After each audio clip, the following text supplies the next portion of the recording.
You stand in a cold concrete bunker overlooking the gray waters of the English Channel. It is just before dawn on June 6, 1944. For months, you have stared at this horizon, waiting for a storm that never seemed to come. Your uniform is damp from the sea mist, and the smell of stale coffee and cigarette smoke hangs heavy in the cramped room. You hear the rhythmic lapping of waves against the shore below, a sound that usually brings peace. But today, something feels different. The air vibrates with a low hum you cannot quite identify. You lean against the cold wall, rubbing your tired eyes, when the morning light finally breaks through the clouds. As the fog lifts, your heart stops. The empty ocean is gone. In its place, thousands of dark silhouettes stretch as far as you can see. The invasion has begun. You are standing on a narrow concrete ledge, looking out over a sea that seems to have turned into a churning slate-gray monster. It is early June, 1944, and the wind is a physical weight against your chest. It carries the sharp, biting scent of salt and the dampness of a coming storm. You pull your collar up, the wool of your field gray uniform rough against your neck. Below you, the waves crash against the jagged rocks and the concrete foundations of the bunker with a rhythmic, thunderous boom that vibrates through the soles of your boots.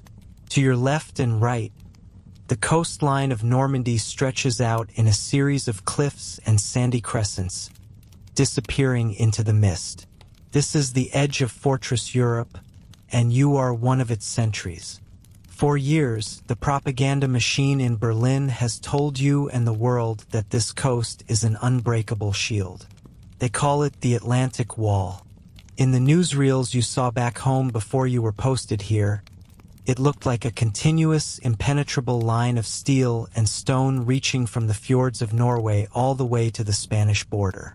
You remember the images of massive naval guns, thick reinforced concrete walls, and thousands of determined soldiers staring defiantly across the English Channel. The message was clear. No power on earth could ever breach these defenses. But as you stand here, feeling the spray on your face, you know the truth is far more complicated. The Atlantic Wall is less of a wall and more of a series of scattered islands of strength. Behind you, the bunker is a masterpiece of engineering, yes. It is a Regelbau design, part of a standardized system of fortifications. The walls are 2 meters thick, made of high-quality concrete and reinforced with a dense web of steel rebar. Inside, there are air filtration systems to protect you from gas attacks, a small kitchen, and cramped bunks where the smell of damp concrete and unwashed bodies never truly fades. Feels safe. Feels like a tomb. You look down at the beach below. At low tide, the sand is littered with strange, skeletal shapes. These are the fruits of Field Marshal Erwin Rommel's frantic energy. Since he took command of the coastal defenses late last year, the atmosphere has changed. He did not see a wall when he arrived. He saw a sieve. You remember the day he drove past your sector in his open-topped staff car. His face grim as he looked at the empty stretches of coastline. He began a feverish campaign to turn the beaches into a death trap. You see the results in front of you. There are check hedges, those heavy steel beams welded together at right angles, designed to rip the bottoms out of landing craft. There are the hembakken, thick wooden poles angled toward the sea, many topped with teller mines that will explode the moment a boat touches them. There are the Belgian gates, massive steel frames meant to block any vehicle from moving inland. Rommel called them his devil's gardens.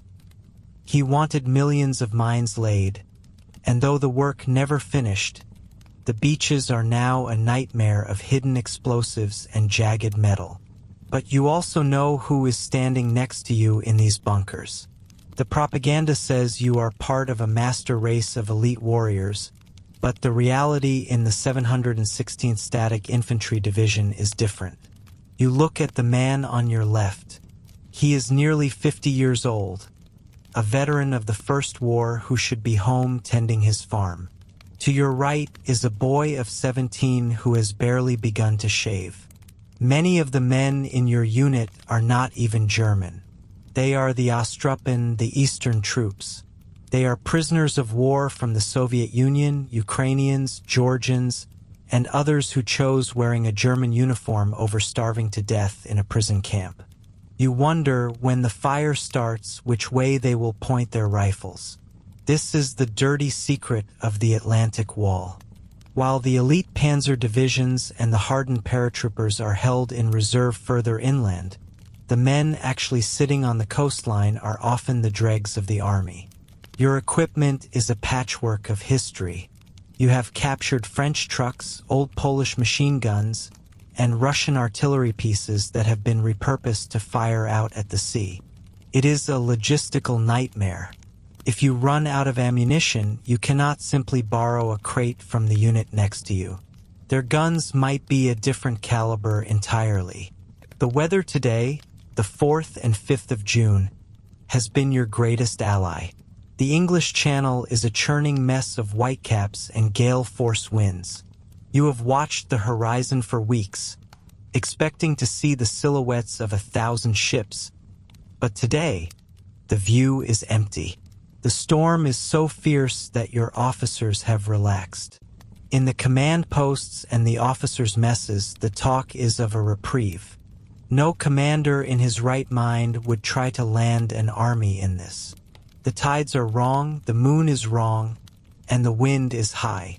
In fact, the high command is so certain of this that the atmosphere is almost casual. You heard through the grapevine that Rommel himself has left the front. He has gone back to Germany to celebrate his wife's birthday and to try to see Hitler to ask for more tanks.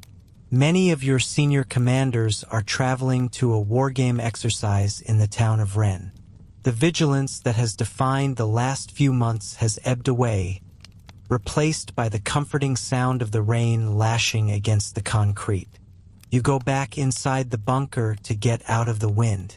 The air inside is thick with the smoke of cheap tobacco and the smell of coffee made from roasted acorns. A radio in the corner is playing a faint, crackling tune from a station in Paris. Your comrades are playing cards or sleeping. There is a sense of boredom that is almost heavy. This has been your life for months. You wait, you watch, and you listen to the waves. You have become accustomed to the idea that the invasion is a ghost story, something the planners talk about, but something that never actually arrives. But as you sit there, leaning your back against the cool, damp wall, you think about the sheer scale of what is hidden behind the horizon. You know the Allies have been building their strength in England. You have heard stories of the vast camps, the mountains of supplies, and the millions of men waiting for their moment.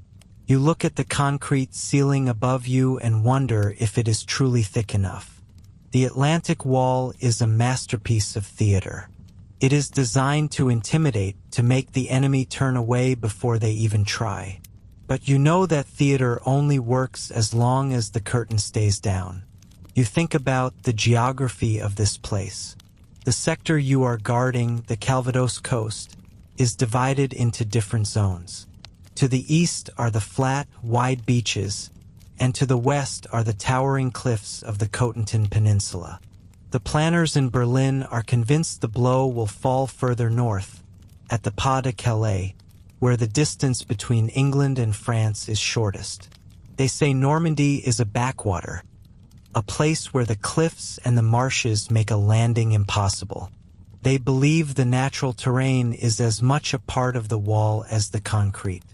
The wind howls through the narrow observation slit, a haunting, high-pitched whistle. Sounds like a warning, but no one in the bunker is listening. You close your eyes for a moment, trying to imagine what it would look like if the propaganda were true, if the wall were a solid, unbroken line of steel. In your mind, you see the massive guns of the battery at Long-sur-Mer, their long barrels pointing out to sea, ready to sink any ship that dares to approach. You see the maze of trenches and the barbed wire that stretches for miles. But then you open your eyes and see the reality. You see the gaps between the strong points where there is nothing but sand and grass. You see the aging men and the reluctant conscripts. You see the reliance on a weather report and the absence of the generals. The Atlantic Wall is a gamble. It is a bet that the sea and the concrete can hold back the tide of history. As night begins to fall on the 5th of June, the storm shows no sign of letting up. The darkness swallows the English Channel, leaving you with nothing but the sound of the water and the vibration of the wind. You feel a strange sense of peace. The weather has given you another night of safety. You settle into your coat, listening to the rhythmic breathing of your sleeping comrades, unaware that the illusion is about to be shattered. The wall is standing, the guns are silent, and the sea is empty. For now, the myth of Fortress Europe is all you have to keep the cold at bay. Imagine you are sitting in the back of a heavy, dark Horch-Staff car as it bounces over the rain-slicked roads of northern France. The date is June 4th, 1944. Beside you sits Field Marshal Erwin Rommel, the man the world knows as the Desert Fox. He is the commander of Army Group B, the man charged with the impossible task of stopping the Allied invasion. But today, his mind is not on tank traps or concrete bunkers. He is looking at a small, wrapped box resting on the seat beside him. Inside that box is a pair of handmade gray suede shoes, size 5.5. They are a gift for his wife, Lucy, whose birthday is on June 6th.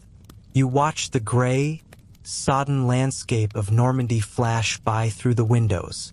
The wind is howling, whipping the branches of the poplars until they look like they might snap. It has been raining for days, and the English Channel is a churning mess of whitecaps and gray swells.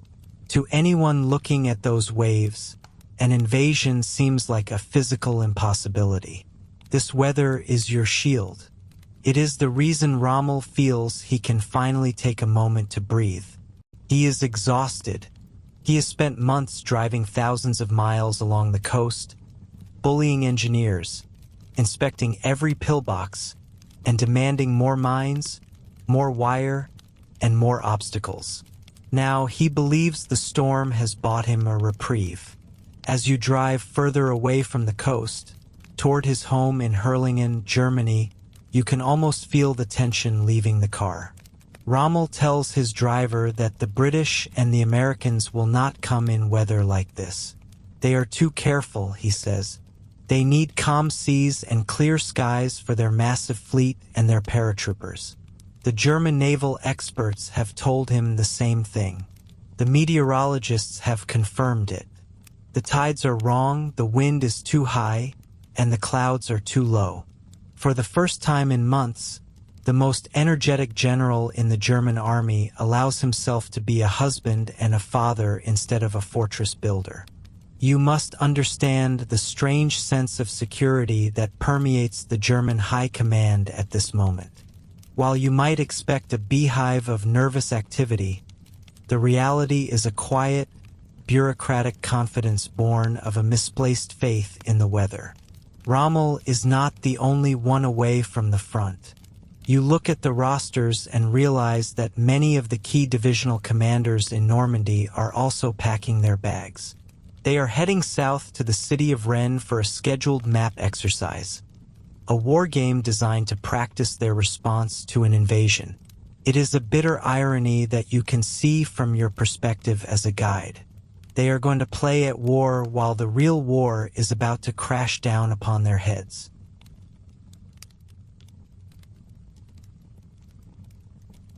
While Rommel travels toward his quiet family breakfast, you shift your gaze to the city of Paris, to the headquarters of the Commander-in-Chief West, Field Marshal Gerd von Rundstedt.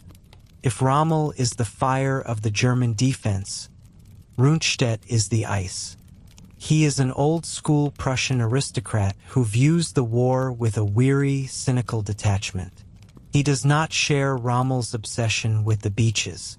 Rundstedt believes the Atlantic Wall is a joke, a bit of propaganda for the newspapers.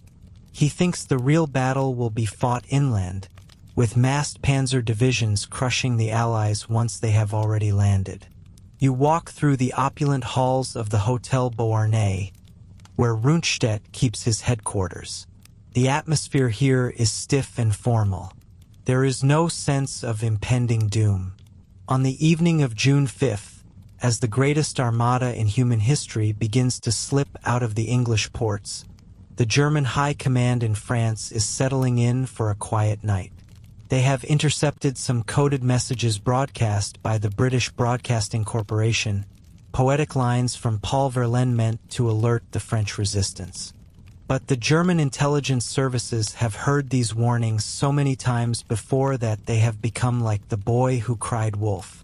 The intelligence officers note the messages, but they do not raise the alarm. They look out the window at the wind and the rain and decide that no sane commander would launch an attack tonight. You are now standing on the coast of Normandy, looking out from a concrete observation slit in a bunker overlooking what the Allies call Omaha Beach. The wind is so loud it drowns out the sound of the surf. The German soldiers here are huddled in their greatcoats, shivering. They are the men of the 716th and the 352nd Infantry Divisions. Many of them are not the elite troops you might expect. There are old men, teenagers, and even Eastern volunteers, prisoners of war from the Soviet Union who chose wearing a German uniform over starving to death in a camp. They are tired, they are wet, and they are bored. To them, the Atlantic Wall is not a glorious monument. It is a damp, cramped prison of concrete and salt air. You see them heating up ersatz coffee and playing cards by the light of a single, flickering bulb. They talk about their homes in Bavaria or the outskirts of Berlin. They complain about the rations. They listen to the storm and feel grateful that it is too rough for any ships to be out there. They are trapped in a bubble of false calm. Their commanders are away. Their great leader Rommel is hundreds of miles to the east, and their supreme commander Adolf Hitler is asleep at his mountain retreat in Berchtesgaden. This is the fatal flaw in the German defense that you can see so clearly now. The entire system is built on the whims of a single man, yet that man is insulated from reality by a layer of sycophants and a complicated chain of command. Hitler has insisted on personally controlling the panzer reserves. If the tanks are to move, the order must come from him. But Hitler stays up late into the night watching movies and talking about history, and he sleeps well into the afternoon. No one dares to wake him. You see the madness of it. The fate of the continent may depend on a few hours of reaction time, but the only man allowed to give the order is a late sleeper who refuses to be disturbed. As the clock ticks toward midnight, you find yourself back in the car with Rommel. He has reached his home. He is happy. He is thinking about the look on Lucy's face when he gives her those shoes from Paris. He has no idea that at this very moment, the sky over the channel is filling with the roar of thousands of engines. He has no idea that the paratroopers are already hooking their lines to the jump cables. The Desert Fox is in the dark. You look at the German side and you see a house of cards. It looks formidable from the outside, with its thick concrete walls and its rows of deadly steel hedgehogs on the sand. But inside, it is a mess of divided loyalties, absent leaders, and a profound misunderstanding of the enemy's resolve. They have convinced themselves that the weather is their ally, not realizing that for the Allies, the weather is simply one more obstacle to be overcome. The quiet of Rommel's birthday is about to be shattered. You can feel the vibration in the air before you can hear the sound. It is a low, rhythmic thrumming that starts as a whisper and grows into a roar that shakes the very foundations of the bunkers on the coast. The soldiers in those bunkers look at each other, their card games forgotten.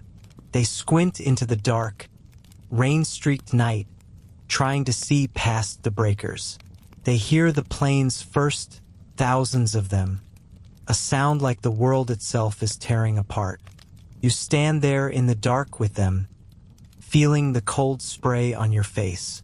The illusion of the quiet birthday is over. The myth of the impenetrable fortress is about to be tested by fire.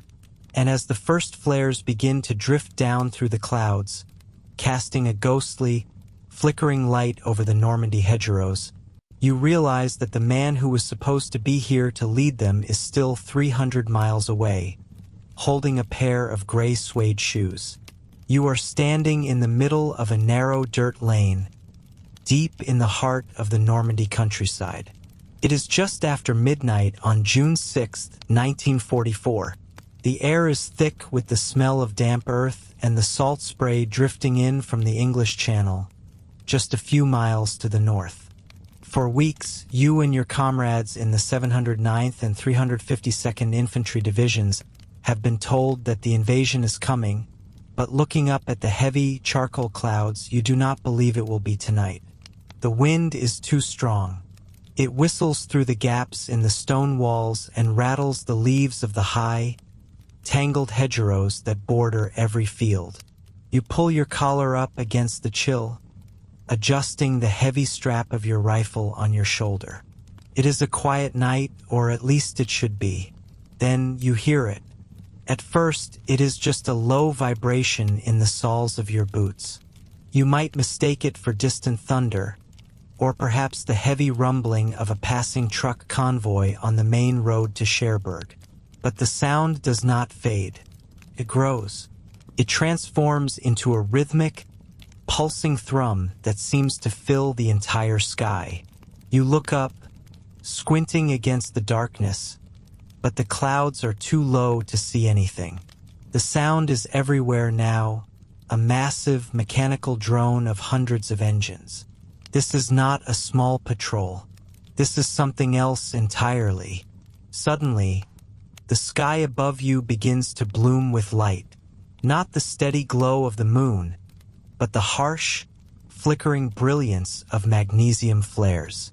They drift down on small parachutes, casting long, dancing shadows across the fields. In that ghostly light, you see the first of them. High above, dark shapes are spilling out of the clouds. They look like black seeds scattered by the wind. They are coming down all around you. You realize with a jolt of pure adrenaline that the sky is falling. You are not alone in your confusion. Across the Cotentin Peninsula, thousands of German soldiers are waking up to this same nightmare.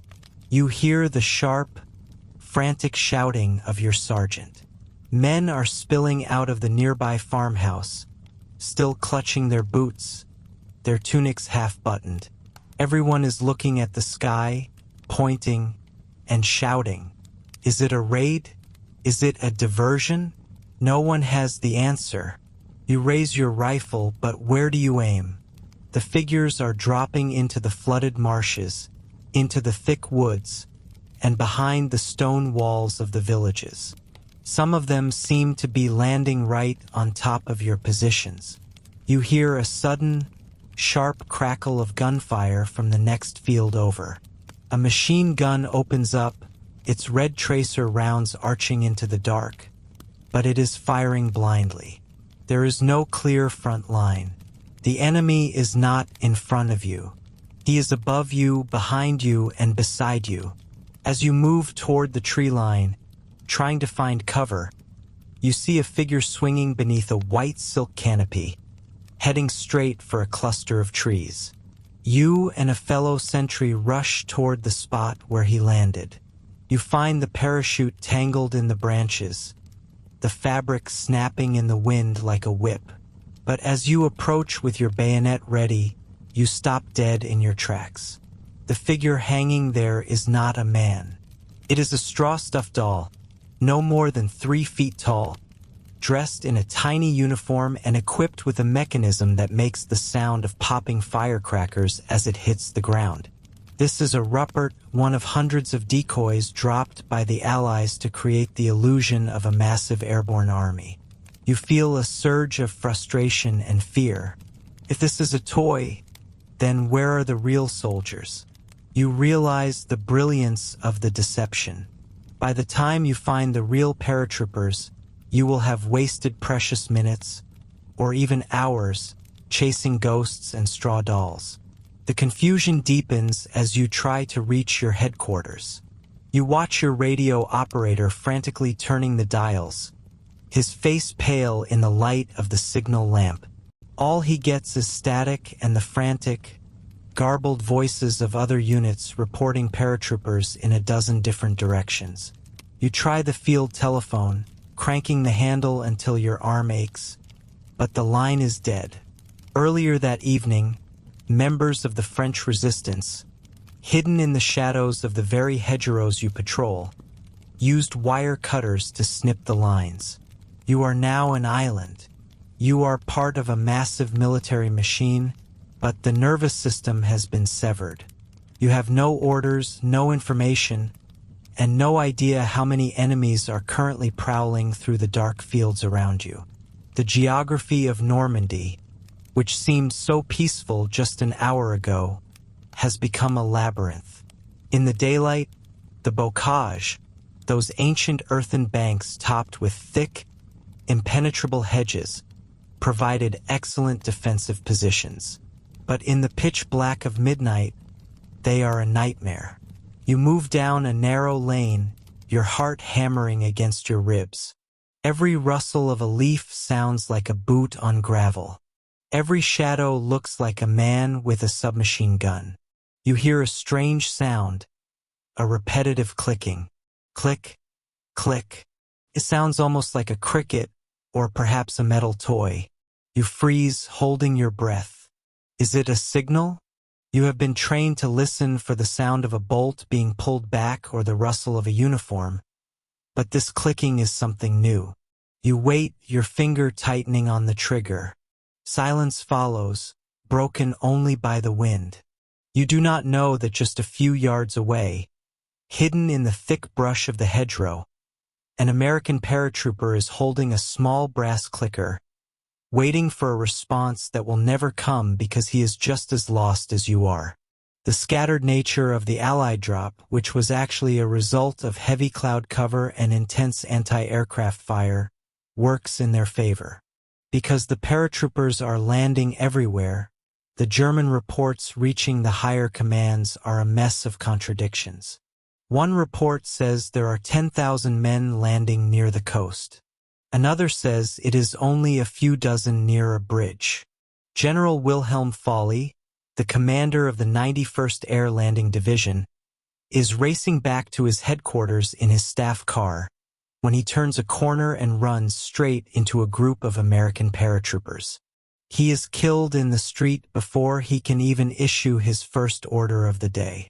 You see the results of this leadership vacuum everywhere. Without orders from the top, some German units simply stay in their barracks, waiting for clarification that will never come. Others engage in frantic, disorganized skirmishes.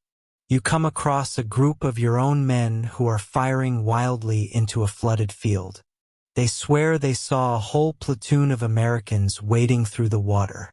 You look out over the dark, shimmering expanse of the flooded Dives River Valley, and you realize how many of the enemy must be drowning in the mud, weighted down by their heavy gear.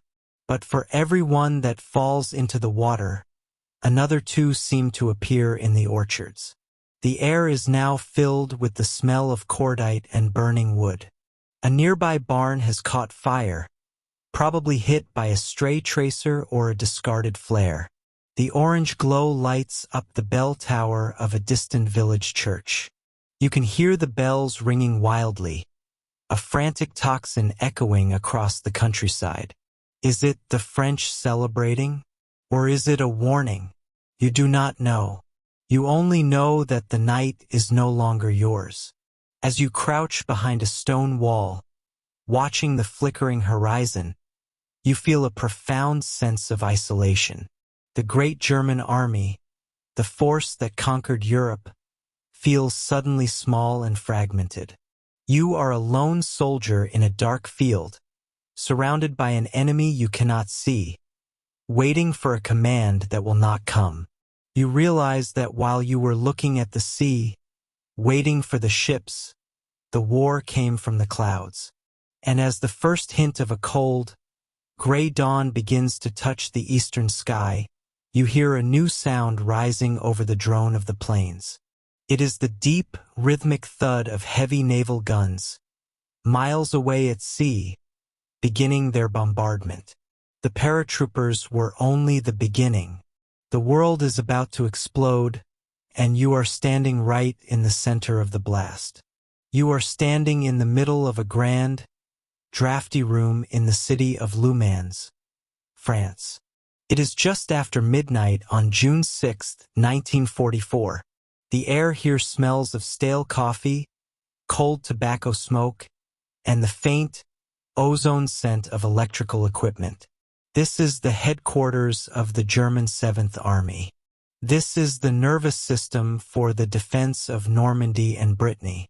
On the walls, massive maps are pinned to the wood paneling, covered in colorful acetate overlays that mark the positions of divisions, regiments, and coastal batteries. You notice something strange about the atmosphere. It is quiet, not the peaceful quiet of a sleeping city, but the heavy, unnatural quiet of a command center that has been lulled into a false sense of security. Outside, the rain is still drumming against the window panes, and the wind is howling through the eaves of the old building. For days, the meteorologists have told you and every other officer in the German command that the weather is too foul for any major operation. You feel a sense of relief in that. The storm is your friend. It is a wall of water and wind that protects the Atlantic Wall. You walk over to the desk of Colonel Max Pemsel, the Chief of Staff of the 7th Army. He is a man who prides himself on his efficiency and his attention to detail. But tonight, he is working with a skeleton crew. Many of his top commanders are not even at their posts. They are miles away in the city of Rennes, preparing for a war game scheduled for the morning. It is an irony that would be comical if it were not so dangerous. While the real war is about to arrive, the men who should be leading the defense are getting ready to play with toy soldiers and paper maps in a simulated exercise. Suddenly, the silence is broken. A telephone on a nearby desk begins to ring. It is a sharp, jarring sound that cuts through the hum of the room. A young lieutenant picks it up, listens for a moment, and his face turns pale. He looks toward Pemsel and reports that paratroopers have been sighted near the base of the Cotentin Peninsula. You watch Pemsel. He does not panic. He has heard reports like this before. The British and the North Americans often drop dummies or small groups of agents to cause confusion. He asks for confirmation, but when he tries to call the local headquarters in the sector, something happens that begins a slow, creeping dread. The line is dead. You follow Pemsel as he moves to the radio room. The operators are hunched over their sets, turning dials and adjusting headsets. They are reaching out into the night, trying to touch the units stationed along the coast. But the airwaves are thick with static and silence. You begin to realize the magnitude of the problem. This is not just a few cut wires. This is a systematic blackout. Think about the French resistance. For years, you have viewed them as a nuisance, a group of shadow dwellers who paint slogans on walls and occasionally blow up a train. But tonight, they have become a formidable army of ghosts. They have been waiting for the signal from the British Broadcasting Corporation. When they heard the lines of poetry read over the radio, They moved out into the darkness with wire cutters and explosives. They have severed the underground cables that connect the front lines to the command centers. They have blown up the junction boxes and toppled the telegraph poles. As you stand in that room, you feel the 7th Army becoming blind and deaf.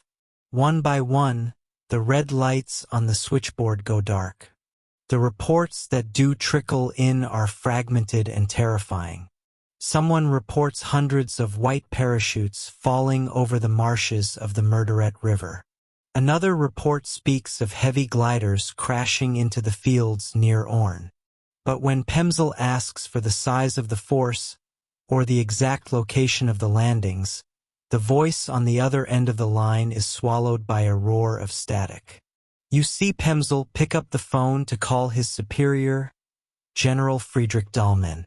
But Dahlmann is also caught in the web of the weather. He is a man who believes in the reports he has been given, and those reports say that an invasion is impossible tonight. There is a sense of denial that hangs over the German command like a thick fog. It is easier to believe that these are small raids, perhaps a diversion to draw attention away from the Pas de Calais, where everyone expects the real blow to fall. Now, think about the most important man who is not in the room. You look at the empty chair where Field Marshal Erwin Rommel should be. The Desert Fox, the man who spent months obsessing over every bunker and every minefield on the coast, is hundreds of miles away in Germany. He chose this weekend to go home for his wife's birthday. He believed the weather gave him a window of safety. He is currently in a comfortable house, perhaps holding a gift for his wife, while the world he built is beginning to crumble. You feel the frustration in the room. Without Rommel, the chain of command is stiff and brittle. The German system is built on the idea of the strong leader making decisive moves, but the leaders are scattered. The 7th Army is like a giant without a head, twitching its limbs as it feels the first stings of an attack it cannot see. Pemsel finally reaches the 15th Army to the north. They report the same thing. Paratroopers, sabotage, silence. You watch the officers lean over the maps, trying to piece together a picture of the battlefield. They use colored pins to mark the sightings. Pin here, a pin there. Soon, the map is covered in pins, but they are scattered in a way that makes no sense. The paratroopers are everywhere and nowhere. They are in the woods, in the swamps, and in the backyards of French farmhouses. You hear a junior officer mutter that it must be a mistake. Surely the Allies would not try to land in this weather. But then, the floor beneath your feet begins to vibrate. It is a low, rhythmic thrumming that you feel in your bones before you hear it with your ears. It is the sound of thousands of heavy bomber engines crossing the coast. The windows of the headquarters rattle in their frames. The silent radios of the 7th Army are now surrounded by a symphony of destruction. You can imagine the scene on the coast. The young privates in the bunkers are picking up their field phones, cranking the handles desperately, and hearing nothing but the wind. They are looking out into the darkness, waiting for a flare or a shape to emerge from the surf, and they have no idea that their generals in Le Mans are just as lost as they are. You see Pemsel make a fateful decision. He decides to stay the course. He will not wake up the higher command at the Wolf's Lair in East Prussia just yet. He will not call for the reserve tank divisions to move. He wants more information. He wants certainty. But in the chaos of June 6th, certainty is the one thing he will never have. The tragedy of the German position in these early hours is one of bureaucracy and misplaced confidence. You see officers arguing over whether the sightings constitute a large-scale operation or a series of local disturbances. They are slaves to their own expectations. They have spent so long telling themselves that the invasion would be preceded by a massive naval bombardment in broad daylight that they cannot accept the reality of a midnight arrival in a storm. As the clock ticks toward 3 in the morning, the silence of the radios becomes even more deafening. Every time an operator fails to get through to a division, the gap in the German line grows wider. You realize that the French resistance has done more than just cut wires. They have cut the German sense of time. Without communication, coordination is impossible. Units are fighting their own private wars in the dark, unaware of what is happening only a few miles down the road. You stand there, a silent observer in the heart of the storm. You see the confusion on the faces of the men who were supposed to be the masters of Europe. They are looking at maps that are no longer accurate. They are listening for radios that will not speak. And outside, beyond the walls of the headquarters, the greatest armada in the history of the world is closing in on the beaches of Normandy. The room is colder now. The fire in the hearth has burned down to embers. The sun will be rising in a few hours, and when it does, it will reveal a sight that no amount of planning or concrete could have prepared them for. But for now, in the dark hours of the morning, the 7th Army is trapped in a prison of silence. You watch as Pemsel finally picks up the phone to make a call that will change the course of the day, but the look in his eyes tells you that he already knows the truth. The wall has been breached, and the silent radios are the first evidence of a collapse that is already well underway.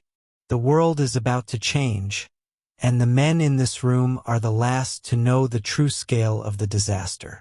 You feel the weight of the coming dawn. The silence of the night is about to be shattered by the roar of naval guns, and the 7th Army will finally wake up to a reality they never wanted to face. You are standing in the cold, salt-sprayed darkness of a concrete observation post near the village of St. Honorine-de-Pertz. The time is roughly 5 in the morning on June 6, 1944. For hours, you and your comrades have been listening to the chaotic reports coming in from the inland areas. You know that paratroopers have landed. You know that the sky has been filled with the roar of transport planes. But here, on the edge of the Atlantic Wall, looking out over the English Channel, the water has remained a dark, churning void. The wind is howling at 20 knots, whipping the sea into whitecaps that disappear into the gloom. You have been told for years that this wall is impregnable, that the sheer cliffs and the massive concrete casemates make this coastline a fortress. But as the first hints of gray light begin to bleed into the eastern sky, a deep, primal sense of unease begins to settle in your chest. You rub your eyes, which are stinging from lack of sleep and the constant spray of sea salt. You are a soldier of the 352nd Infantry Division, one of the few high-quality units left on this stretch of the coast. To your left and right, hidden in the folds of the bluffs, are the resistance nests. These are the bunkers known as Widerstandsnest 61 and 62. They are masterpieces of defensive engineering, packed with machine guns, mortars, and light artillery. You feel safe behind 3 feet of reinforced concrete, yet the silence of the sea feels heavy, feels wrong. You pick up a pair of heavy Zeiss binoculars and press them to your eyes. You lean against the cold, damp concrete of the embrasure, scanning the horizon. At first, you see nothing but the choppy waves. Then, as the sun begins to climb toward the horizon, hidden behind a thick layer of steel-gray clouds, the world starts to take shape. You blink, certain that the exhaustion is playing tricks on your mind. You look again. Your breath hitches in your throat. The horizon is no longer a flat line. It is jagged. It is crowded. As the mist thins and the light grows stronger, you realize that you are looking at more ships than you thought existed in the entire world. It is not just a fleet. It is a city on the water. You see the massive, dark silhouettes of battleships, their masts poking up like the charred remains of a forest. You see cruisers, destroyers, and an endless carpet of smaller landing craft, stretching as far as the eye can see to the north, the east, and the west. They are moving toward you with a slow, mechanical inevitability. You feel a cold shiver that has nothing to do with the morning wind. For months, your commanders have debated where the blow would fall. Some said the Pas de Calais. Others said the weather was too poor for any crossing. But here they are. You are looking at the visible end of the world. You reach for the field telephone, your fingers fumbling with the crank. You need to call your battery commander. You need to tell someone that the horizon has disappeared. In a bunker nearby, Major Werner Pluscat is doing exactly that. He is looking through a high-powered periscope at the same site. He picks up the phone to call his headquarters. When the officer on the other end asks what he sees, Pluscat can barely find the words. He tells them there are thousands of ships. He tells them the invasion is here. The officer on the other end, safe in a headquarters several miles inland, is skeptical. He asks where these thousands of ships could have come from. Pluscat shouts back into the receiver, asking if the man is crazy, and telling him that if he does not believe it, he should come up to the coast and see for himself. As you hang up your own phone, the air suddenly changes. It is no longer just the sound of the wind and the waves. A low, rhythmic thumping begins to vibrate in the soles of your boots. It starts as a hum and grows into a roar that you feel in your teeth. This is the sound of the Allied naval bombardment. You see the first flashes on the horizon. They look like heat lightning, flickering silently at first. Then, seconds later, the sound reaches you. It is a series of thunderclaps so loud that they seem to physically push the air out of your lungs. Huge geysers of water and sand begin to erupt along the shoreline. The massive 14 and 15-inch shells from the British and American battleships are screaming through the air like freight trains. When they hit, the earth heaves. Inside your bunker, dust starts to shake loose from the ceiling, coating your uniform in a fine, white powder. The smell of ozone and cordite fills the narrow space. You crouch low, hands over your ears, as the world outside turns into a chaotic landscape of fire and smoke. You can hear the shells whistling overhead, a high-pitched scream that ends in a bone-jarring crump. Some of the shells hit the face of the cliffs, sending tons of rock and shale sliding down onto the narrow strip of beach below. Others sail further inland, searching for the heavy gun batteries at Longues-sur-Mer and Pointe du Hoc. Every time a shell hits near your position, the concrete room rings like a giant bell. You feel tiny. You feel like an ant beneath the heel of a giant. All the propaganda about the Atlantic Wall being an unbreakable shield feels very distant now.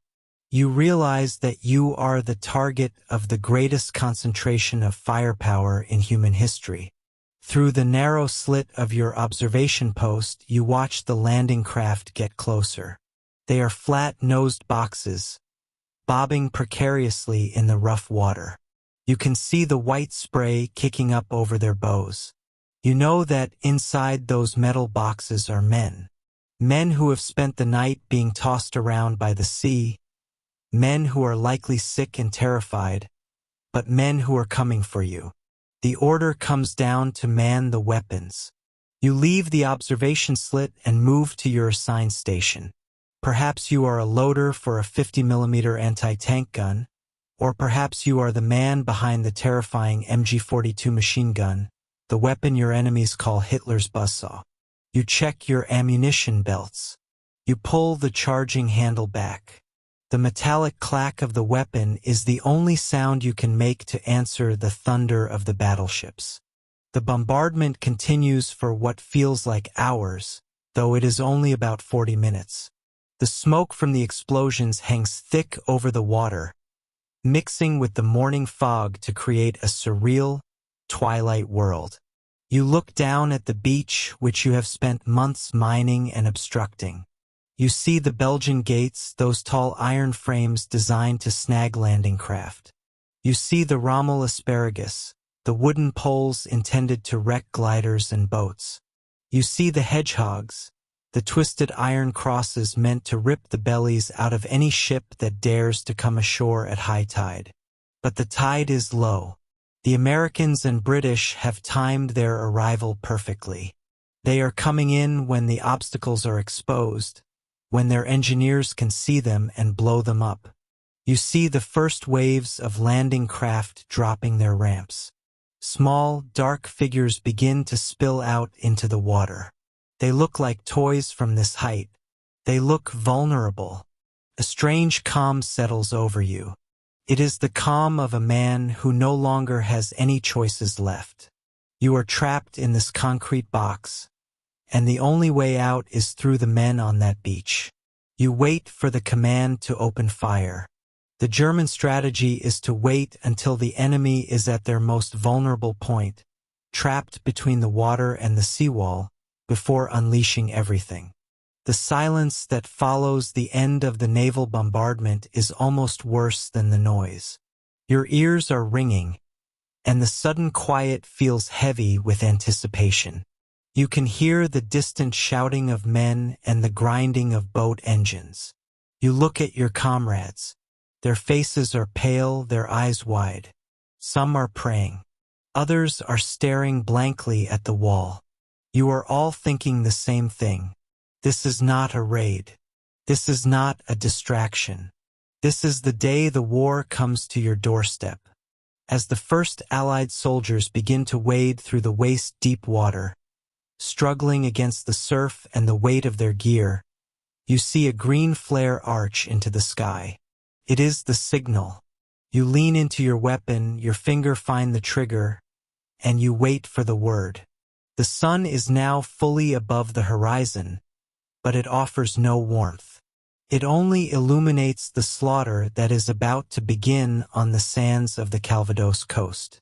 You take a breath, smelling the cold sea air one last time before it is replaced by the smell of burning powder. The morning of June 6th has truly begun, and for you, there is no turning back. You stand at your post, peering through the narrow aperture of your concrete casemate.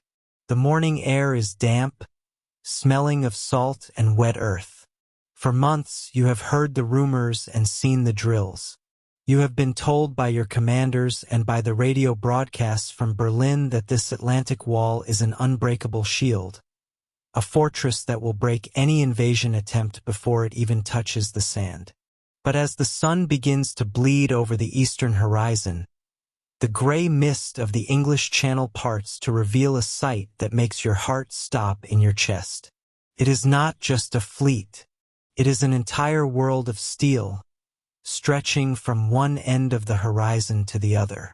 There are battleships with guns so large they look like the trunks of ancient trees. There are cruisers, destroyers, and countless transport ships, thousands of them, all positioned just offshore. You realize, with a sudden and icy clarity, that everything you were told about the strength of your position is about to be tested in a way you never imagined. The silence of the morning is about to be vaporized. Then, the horizon flashes. It is a flickering, rhythmic strobe light of orange and yellow fire. You see the flashes first, and for a few long seconds there is no sound at all. In that brief window of silence, you hold your breath. You know what is coming. You have seen the devastation of heavy artillery before, but never on this scale. Then the sound hits you. It is not a series of individual explosions. It is a physical wall of noise that slams into the bunker like a freight train. It is a roar so deep and so loud that it vibrates your teeth and rattles the very bones in your skull. The first shells hit the bluffs. These are not the small mortar rounds or the field gun shells you are used to. These are massive naval projectiles, some weighing as much as a small car. When they impact, the earth does not just splash. It erupts. Geysers of sand, mud, and shattered rock are thrown hundreds of feet into the air. You duck away from the viewing slit as the shock waves begin to hammer against the concrete walls of your fortification. You are inside a bunker that was built to withstand the heaviest of fire. The walls are several meters thick, reinforced with steel rebar. You have always felt safe here, protected from the rain and the wind. But now, as the naval barrage intensifies, the bunker feels like a fragile shell. Every time a shell from a battleship like the HMS Warspite or the USS Texas hits the ground nearby, the entire world heaves. It feels as if the very foundations of the earth are being torn apart. The air inside the bunker changes instantly. It becomes thick with a fine, choking dust. This is the pulverized concrete of your own walls, shaken loose by the vibrations. Coats your tongue, making it taste like dry stone and salt. The lights, powered by a small generator or perhaps just simple electric bulbs, flicker wildly before finally dying. You are plunged into a thick, dusty darkness, illuminated only by the rhythmic flashes of the explosions occurring outside. You find yourself pressing your back against the cold wall, sliding down until you are crouched on the floor. Around you, the other men in your squad are doing the same. You see the whites of their eyes in the darkness.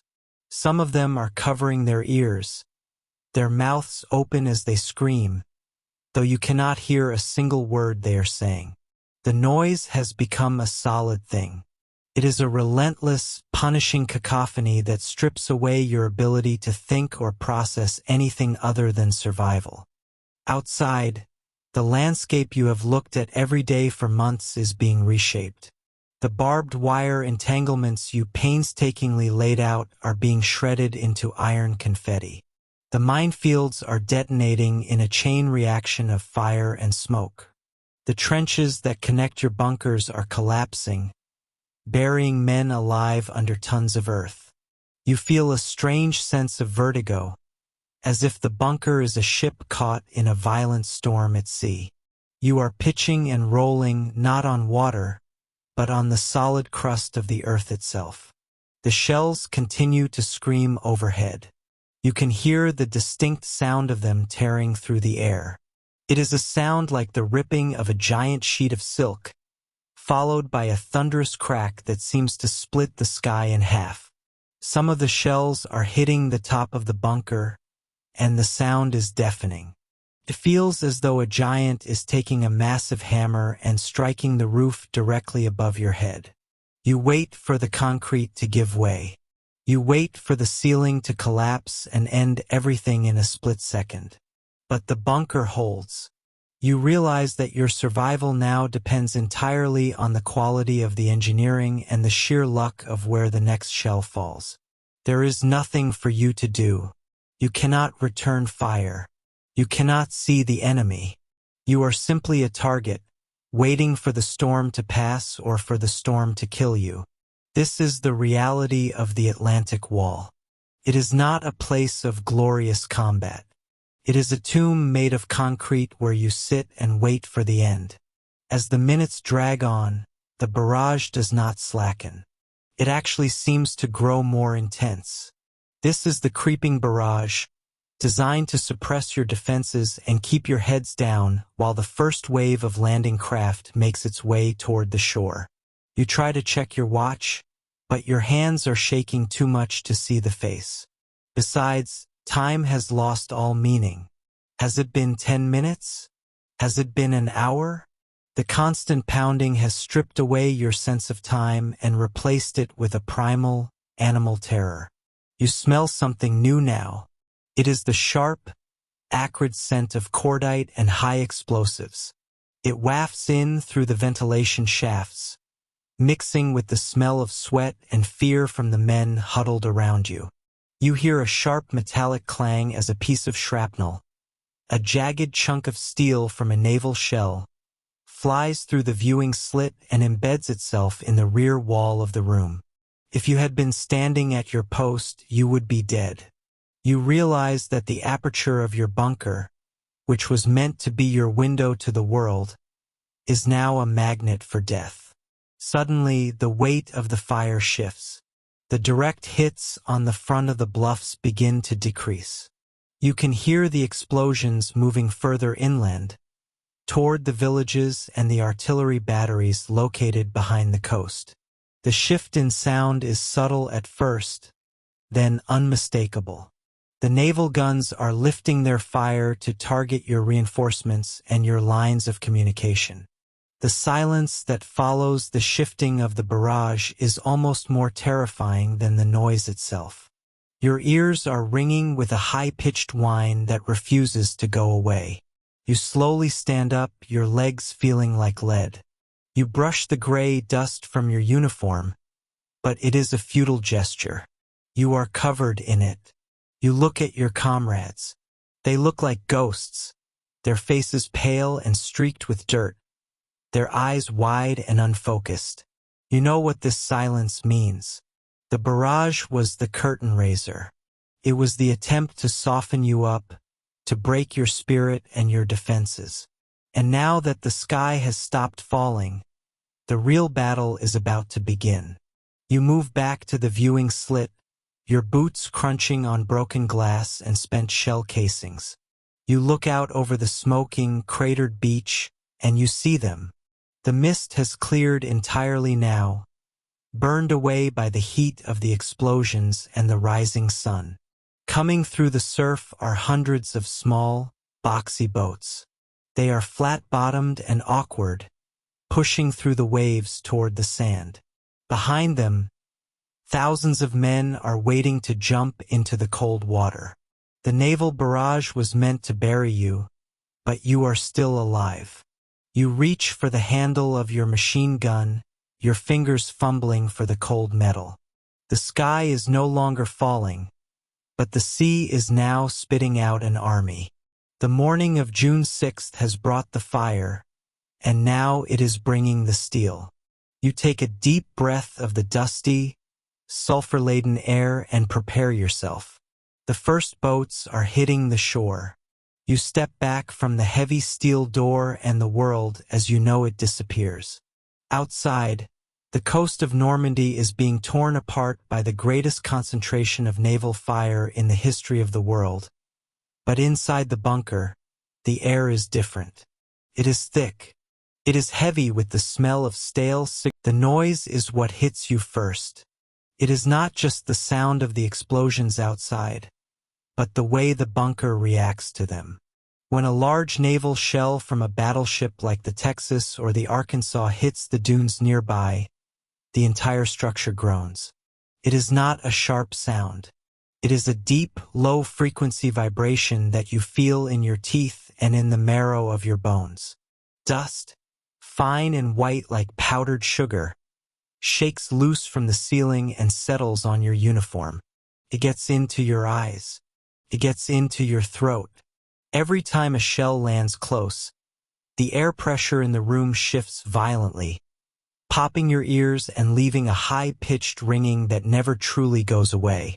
You feel like you are inside a giant bell that someone is hitting with a sledgehammer. You look at the men around you. These are the soldiers of the 716th or the 352nd Infantry Divisions. Some are barely old enough to shave, their faces pale and streaked with soot. Others are older, the Volksdeutsch, men from occupied territories who were pressed into service. You see the same expression on all their faces. It is a look of wide-eyed, paralyzed anticipation. They are waiting for the concrete to fail. They are waiting for the one shell that is big enough or lucky enough to find the embrasure and turn this room into a slaughterhouse. You reach out and touch the cooling jacket of the machine gun. It is the MG-42, the weapon the Allied soldiers call Hitler's saw because of its incredible rate of fire. To you, it is just the thing that is going to keep you alive for the next 10 minutes.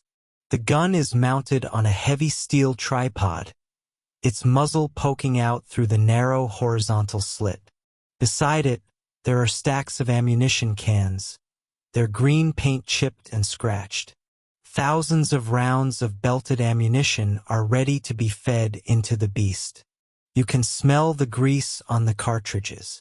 It is a sickly sweet smell that mixes with the ozone of the electric generator. One of your comrades is staring out of the slit. He is the observer. He has his eyes pressed against a pair of trench periscopes because looking directly out of the slit is a good way to lose your head to a sniper. He is shouting, but you can barely hear him over the roar of the surf and the thunder of the guns. He is saying that the boats are close now. He is saying that there are hundreds of them. Thousands. You push him aside to see for yourself. The view through the embrasure is like looking through a mailbox slot.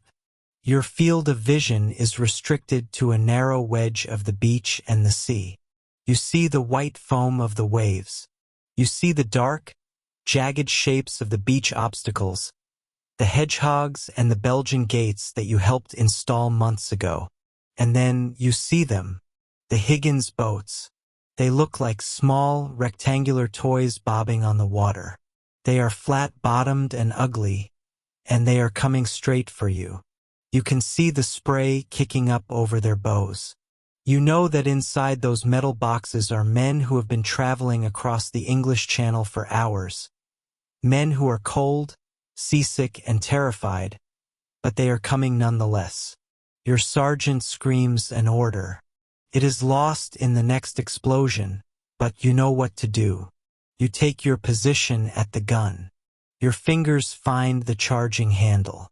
You pull it back with a sharp, metallic clatter that is audible even through the chaos. The first belt of ammunition is loaded.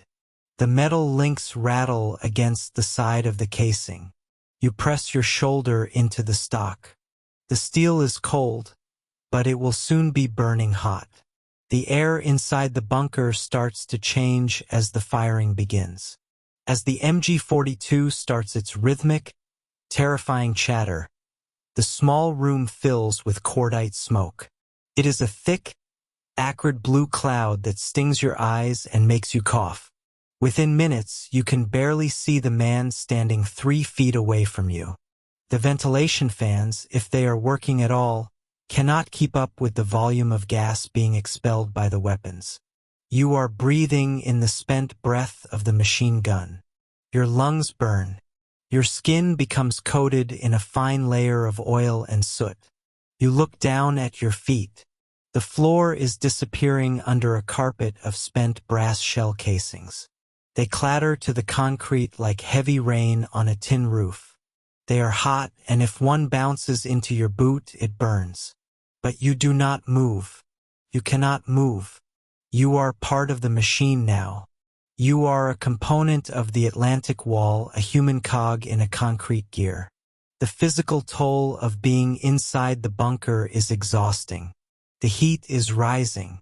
Between the firing of the guns and the bodies packed into the small space, the temperature has climbed 20 degrees in the last hour.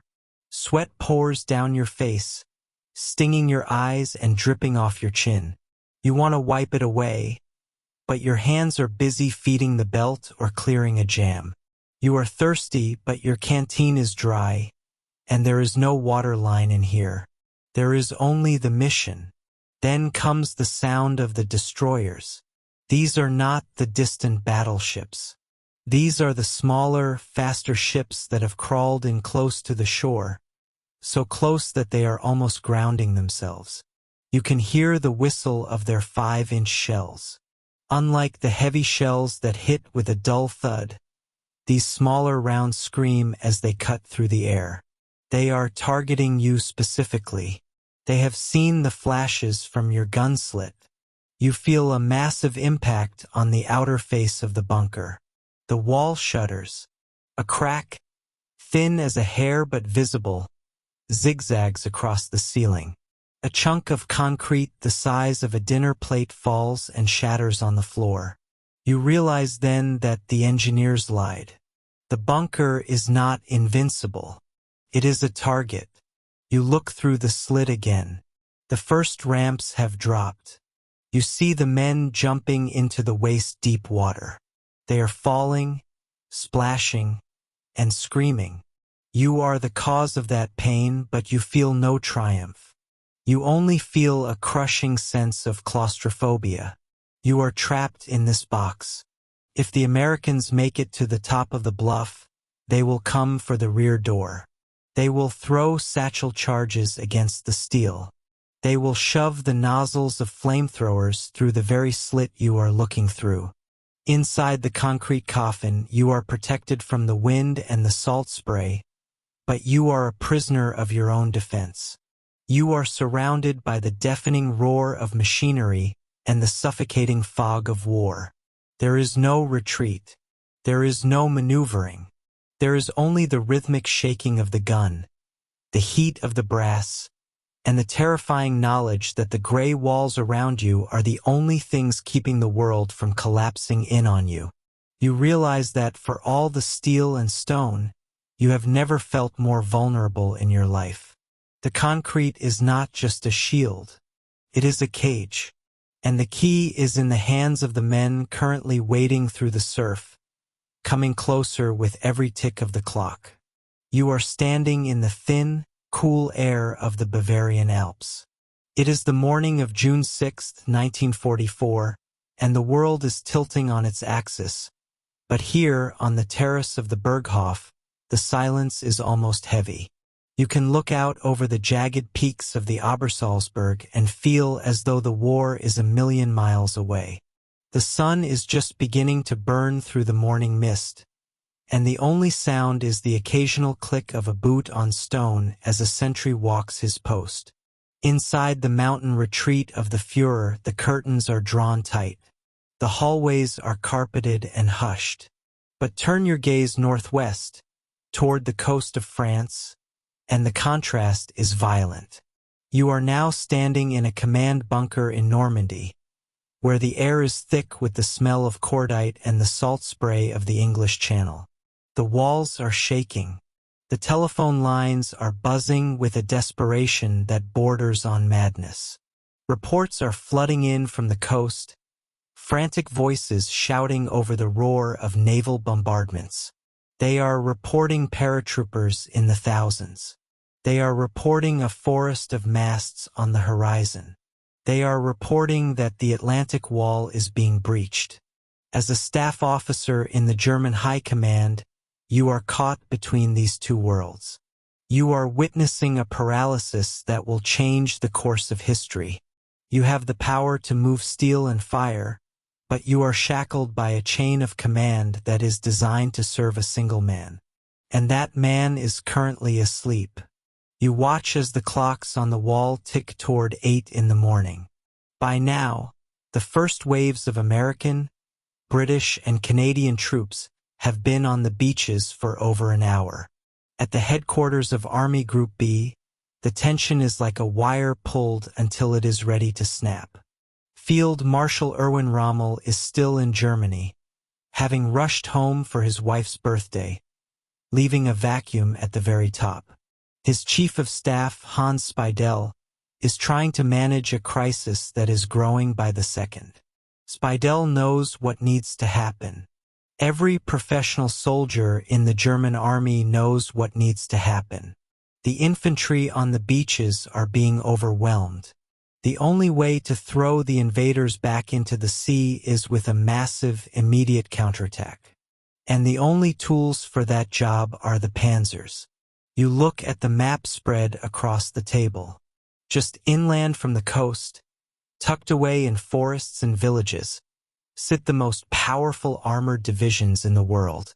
You have the 12th SS Panzer Division, nicknamed the Hitler Youth, filled with fanatical young soldiers and veteran commanders.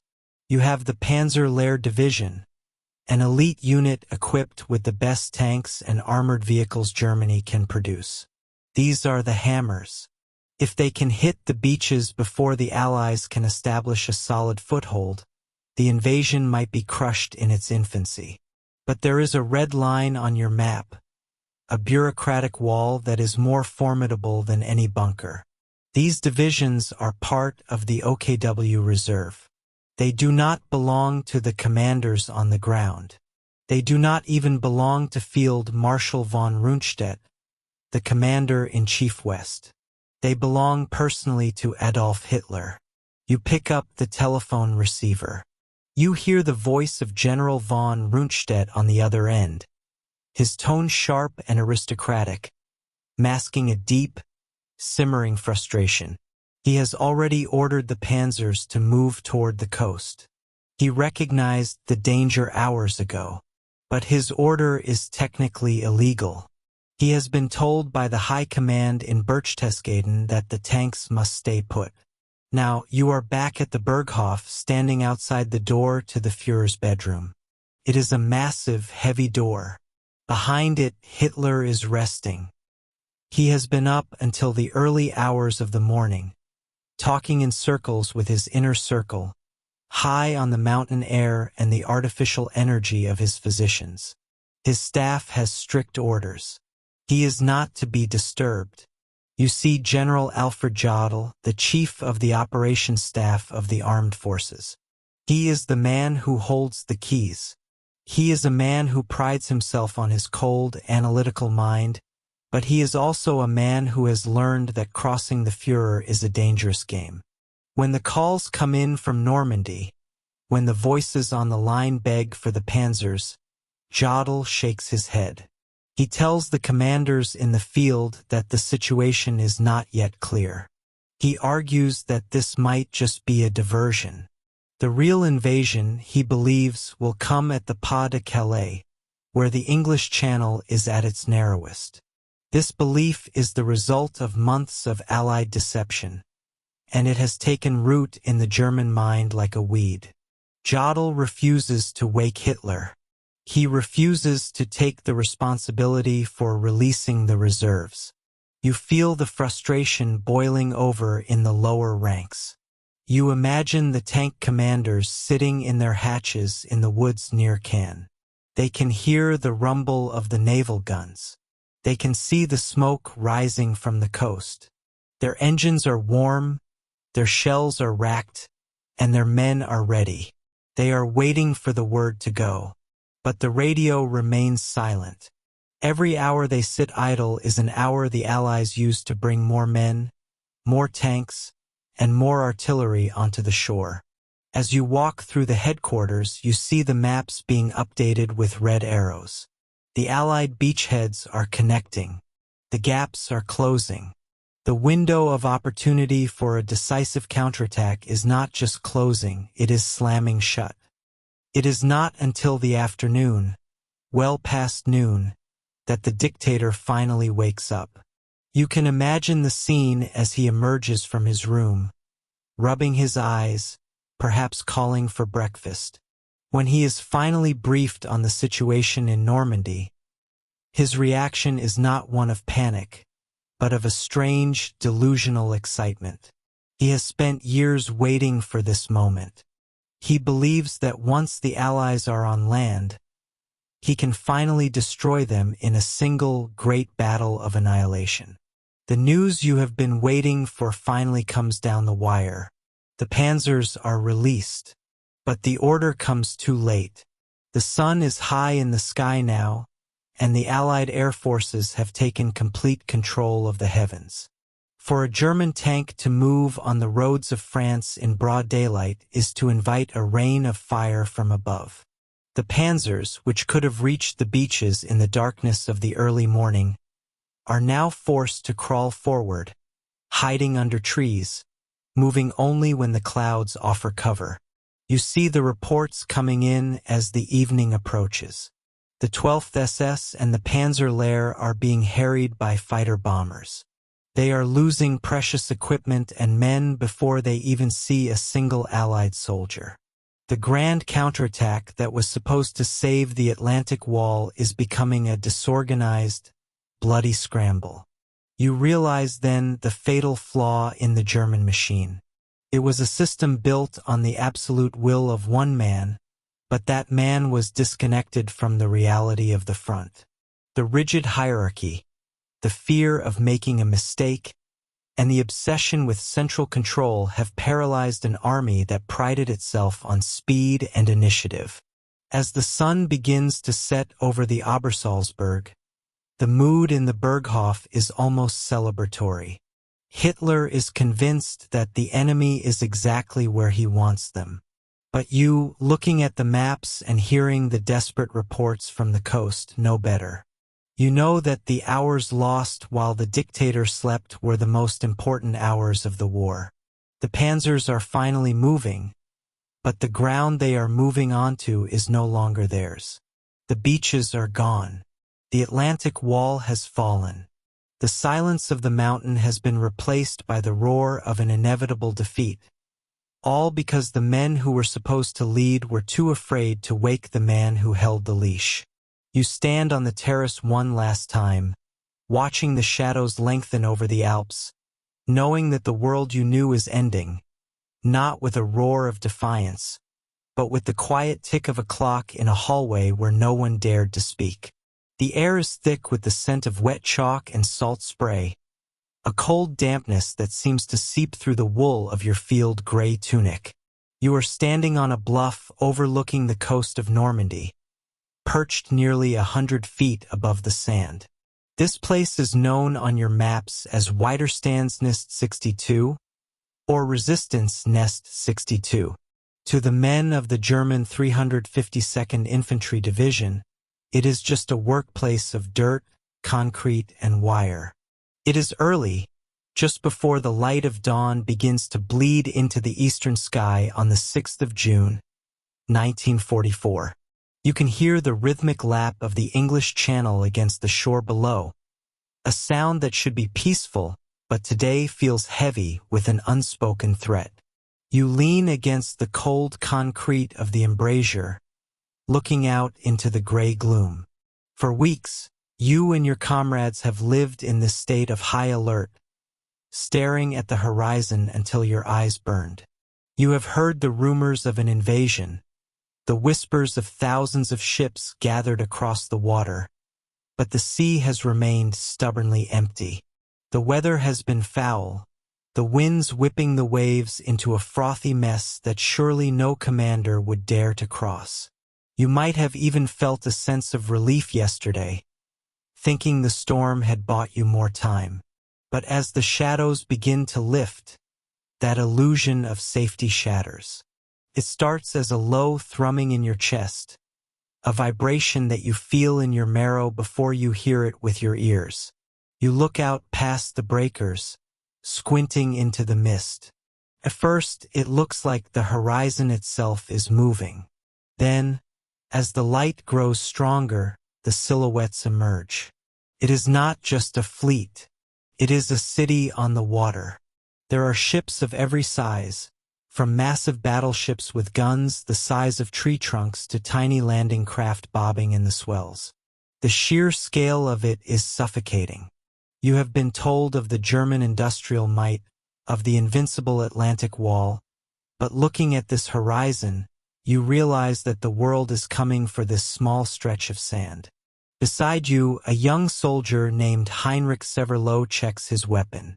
He is barely 20 years old, a farmer's son from Metzingen. He is the man who will later be known by a terrifying nickname, the Beast of Omaha, but right now he is just a nervous young man with a heavy responsibility. He is manning an MG-42 machine gun, a weapon so fast and so lethal that the soldiers call it Hitler's buzzsaw. You watch him pull the cocking handle back, the metallic click sounding unnervingly loud in the sudden silence of the bunker. You are his support, his eyes, and his ammunition bearer. Your job is to make sure that weapon never stops singing. Suddenly, the air is torn apart. The heavy guns of the Allied fleet open up, and the world turns into a cacophony of fire and thunder. The ground beneath your feet heaves like the deck of a ship.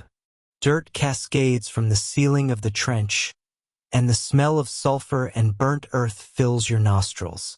You crouch low, pressing your hands over your ears, feeling the shockwaves rattle your teeth. It feels like the entire bluff might slide into the sea. The shells are falling all around WW2, throwing up geysers of sand and pulverizing the barbed wire entanglements. You wait for the direct hit that will end everything, but the concrete holds. For now, you are shielded by meters of reinforced stone and earth. When the bombardment lifts, a ringing silence follows, broken only by the distant shouting of officers and the approaching roar of engines. You look back out through the narrow slit of the bunker. The landing craft are coming. They look like small gray boxes pushing through the surf, trailing white wakes behind them. They are headed straight for the sector the Americans call Easy Red and Fox Green. From your vantage point at WW2, you have a perfect, unobstructed view of the entire beach. It is a killing zone, a wide expanse of flat sand where there is nowhere to hide. Lieutenant Firking, your commander, stands nearby with his binoculars. He is calm, his voice steady as he gives the coordinates. He tells you to wait. He knows that if you fire too soon, the ships will pinpoint your position and destroy you before the infantry even hits the sand. You watch the boats get closer. You can see the ramps now. You can see the water splashing over the bows. Your heart is hammering against your ribs, a frantic rhythm that matches the pulse of the sea. The first ramp drops. A crowd of men in olive drab spills out into the waist-deep water. They are struggling, weighed down by heavy packs, tripping over underwater obstacles. This is the moment. Firking gives the order. The MG-42 erupts. It is not a series of pops like a rifle, but a continuous, tearing shriek, like the sound of giant canvas being ripped in half. The vibration travels through the floor and into your boots. You see the tracers arching out across the sand, glowing lines of light that disappear into the surf. You watch as the water around the landing craft turns into a boiling cauldron of foam and blood. The men on the beach are falling in rows, like wheat under a scythe. It is horrific and mechanical. You are not thinking about the lives of the men out there. You are thinking about the heat of the barrel, the tension of the ammunition belt, and the need to keep the weapon fed. Severlow is a machine.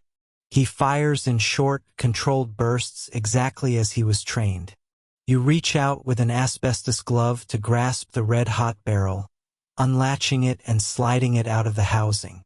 You slide a cold, fresh barrel in, the metal clicking into place.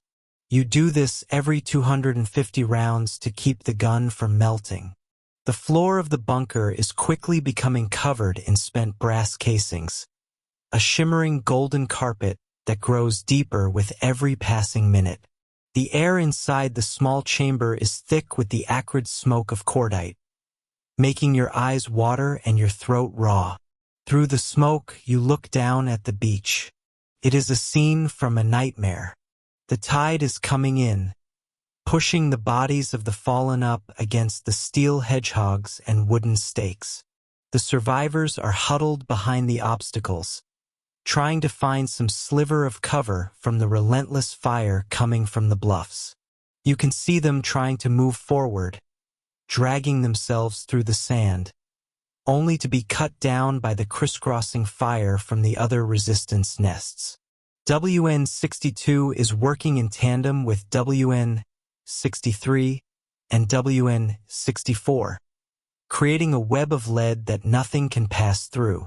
Hours pass, though you lose all sense of time. Your world has shrunk to the size of the bunker and the strip of sand below. You are thirsty, your mouth as dry as the dust on the floor, but there is no time to drink. You are constantly hauling more ammunition boxes from the rear, snapping the belts together, and clearing the occasional jam. Your shoulder aches from the recoil, and your ears are ringing so loudly that the world sounds like it is underwater. You notice something shifting on the beach. Despite the carnage, despite the hundreds of men lying still on the sand, more are coming. The Americans are not retreating. They are landing more boats, more tanks, more men. They are using the piles of their own dead as cover. They are beginning to reach the seawall, a small embankment of shingle that offers them a temporary reprieve from your direct fire. You see small groups of them starting to move toward the draws, the natural breaks in the cliffs that lead up to the plateau. Lieutenant Firking's voice becomes more urgent. He is calling for mortar fire, trying to flush the Americans out from behind the shingle. You look at Severlow. His face is blackened with soot and grease, his eyes wide and staring. He has fired thousands upon thousands of rounds. He is exhausted, but he does not stop. He is the only thing standing between your position and the thousands of men on the shore. Around midday, the situation begins to change. The Allied destroyers, seeing the plight of their infantry, move in dangerously close to the shore.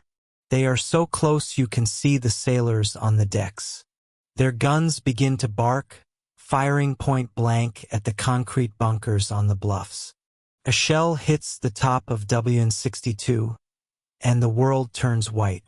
You are thrown across the room, the breath knocked out of you. Dust fills the air, and for a moment you think it is over. But as the haze clears, you see Severlow still at his post, shaking his head to clear the cobwebs, reaching for another belt of ammunition. But the Americans are now on the heights. They have bypassed some of the direct fire zones and are beginning to move behind your positions. You hear the sharp crack of Garand rifles and the thump of grenades coming from the landward side of the nest. The realization hits you like a physical blow. You are being encircled.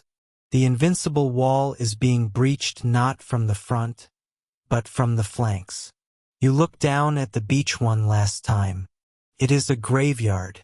You have done everything you were asked to do. You have held the line for hours. You have fired until the barrels were warped and the ammunition was nearly gone. But the sea is still full of ships, and the beach is still full of men. You realize then that no matter how many you kill, they will simply send more. The sheer weight of their resolve is something you cannot defeat with a machine gun. The order comes to retreat. It is a chaotic, desperate scramble through the rear trenches as bullets snap overhead. You leave the heavy machine gun behind, the weapon that has been your entire world for the last 9 hours. As you move away from the bluff, the sound of the MG-42 finally falls silent, leaving a void in the air that is filled by the screams of the wounded and the roar of the incoming tide. You glance back at WW2, the concrete scarred and blackened, standing like a tombstone over the thousands of lives that ended on the sand below. You turn your back on the sea, stepping into the hedgerows of Normandy, knowing that the long day has only just begun and that the world you were trying to protect has already been lost. The dust in your throat tastes like pulverized limestone and old smoke. You are standing inside a casemate of reinforced concrete, but for the first time in your life, the ground beneath your boots feels like it is made of liquid.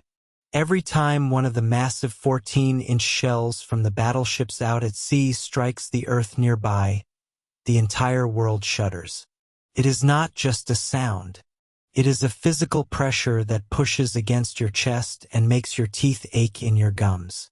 You lean against the cold, gray wall for support, but the wall itself is vibrating with a high, frantic energy that makes your fingernails feel as if they are being vibrated loose. You were told that this was the Atlantic Wall. You were told that this was an impregnable barrier of iron and stone that would break the back of any invasion. But as you squint through the narrow observation slit, watching the horizon boil with the smoke of 1,000 ships, you realize that the wall is a lie. It was always a lie.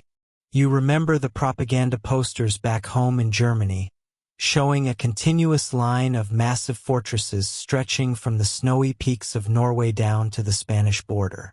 You saw the newsreels of Field Marshal Rommel inspecting the beach obstacles, his face stern and confident. But you know the truth of your own sector. You know that for every heavy gun battery, there are kilometers of open sand protected by nothing more than a few strands of barbed wire and men like you, armed with weapons captured from the French or the Poles years ago. The wall is not a solid line. It is a series of lonely dots in a vast, empty landscape. And now, as the tide rolls in and the first waves of landing craft drop their ramps, those dots are being surrounded and snuffed out one by one. You watch through the aperture as a group of British tanks crawls up the sand at a beach the officers are calling gold. These are not like any tanks you have seen before. Some of them have strange, whirling chains on the front that flail the ground to explode the mines you spent weeks burying in the cold mud. Others carry giant bundles of wooden sticks to drop into the trenches you dug.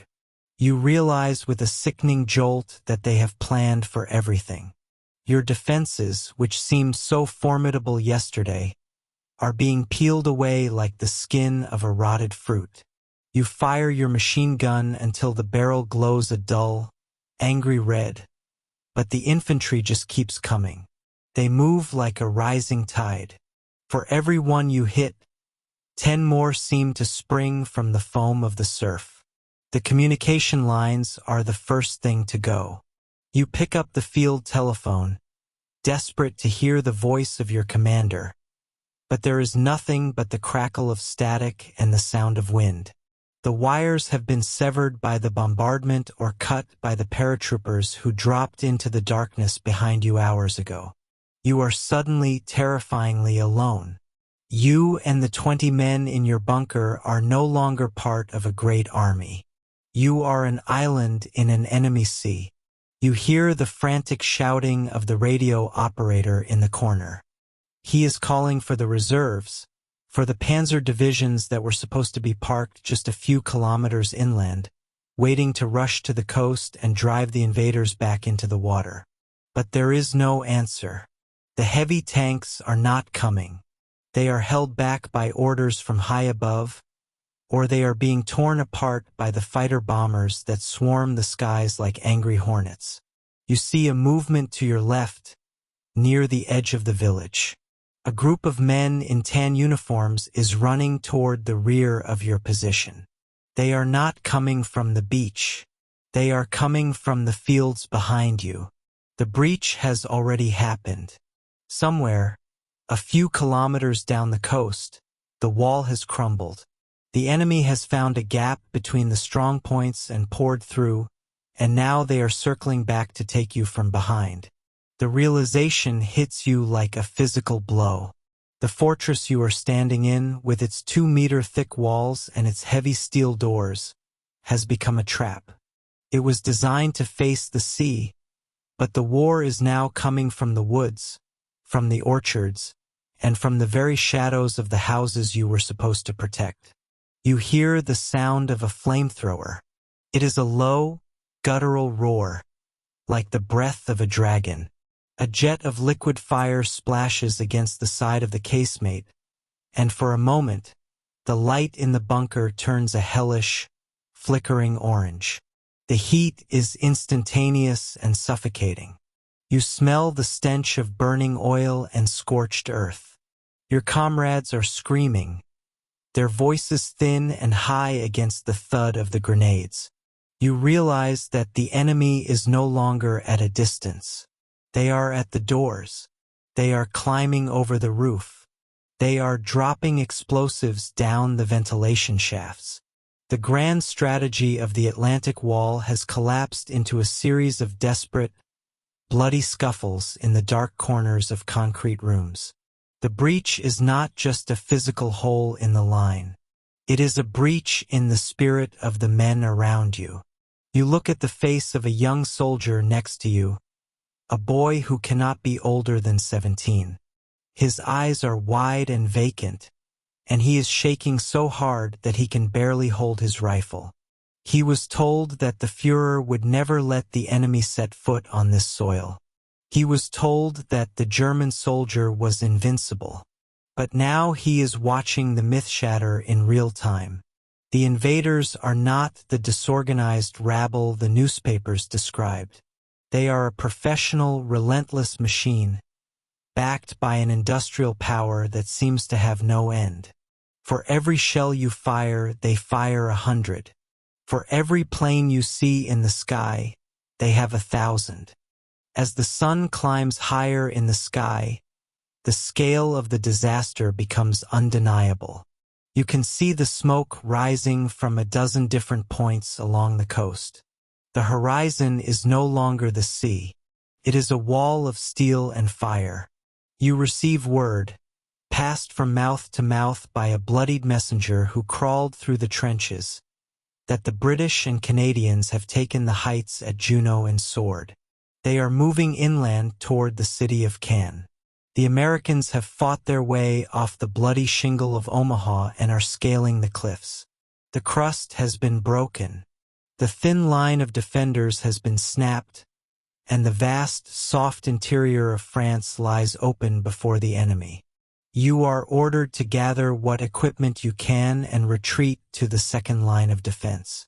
But as you step out of the rear of the bunker, blinking in the harsh daylight, you see that there is no second line. There are only the hedgerows, these thick, ancient walls of earth and tangled roots that line the fields of Normandy are all that is left to slow the advance. You realize that you are no longer fighting to win the war.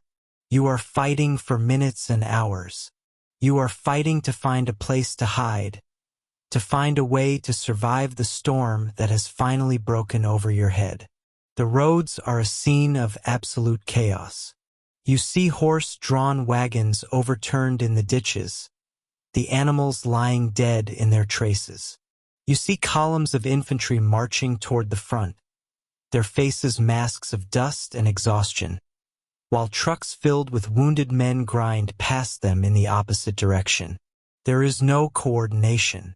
There is only the frantic, instinctive urge to move, to do something, to stop the bleeding. But the bleeding will not stop.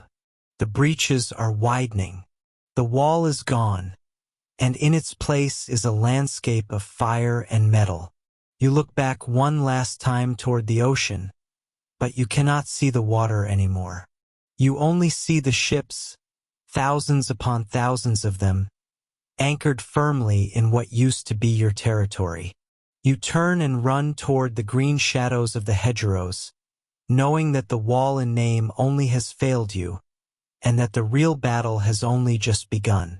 You are sitting in the cramped, oil-scented interior of a Panzer IV tank, parked beneath the trembling leaves of an orchard just north of the city of Caen.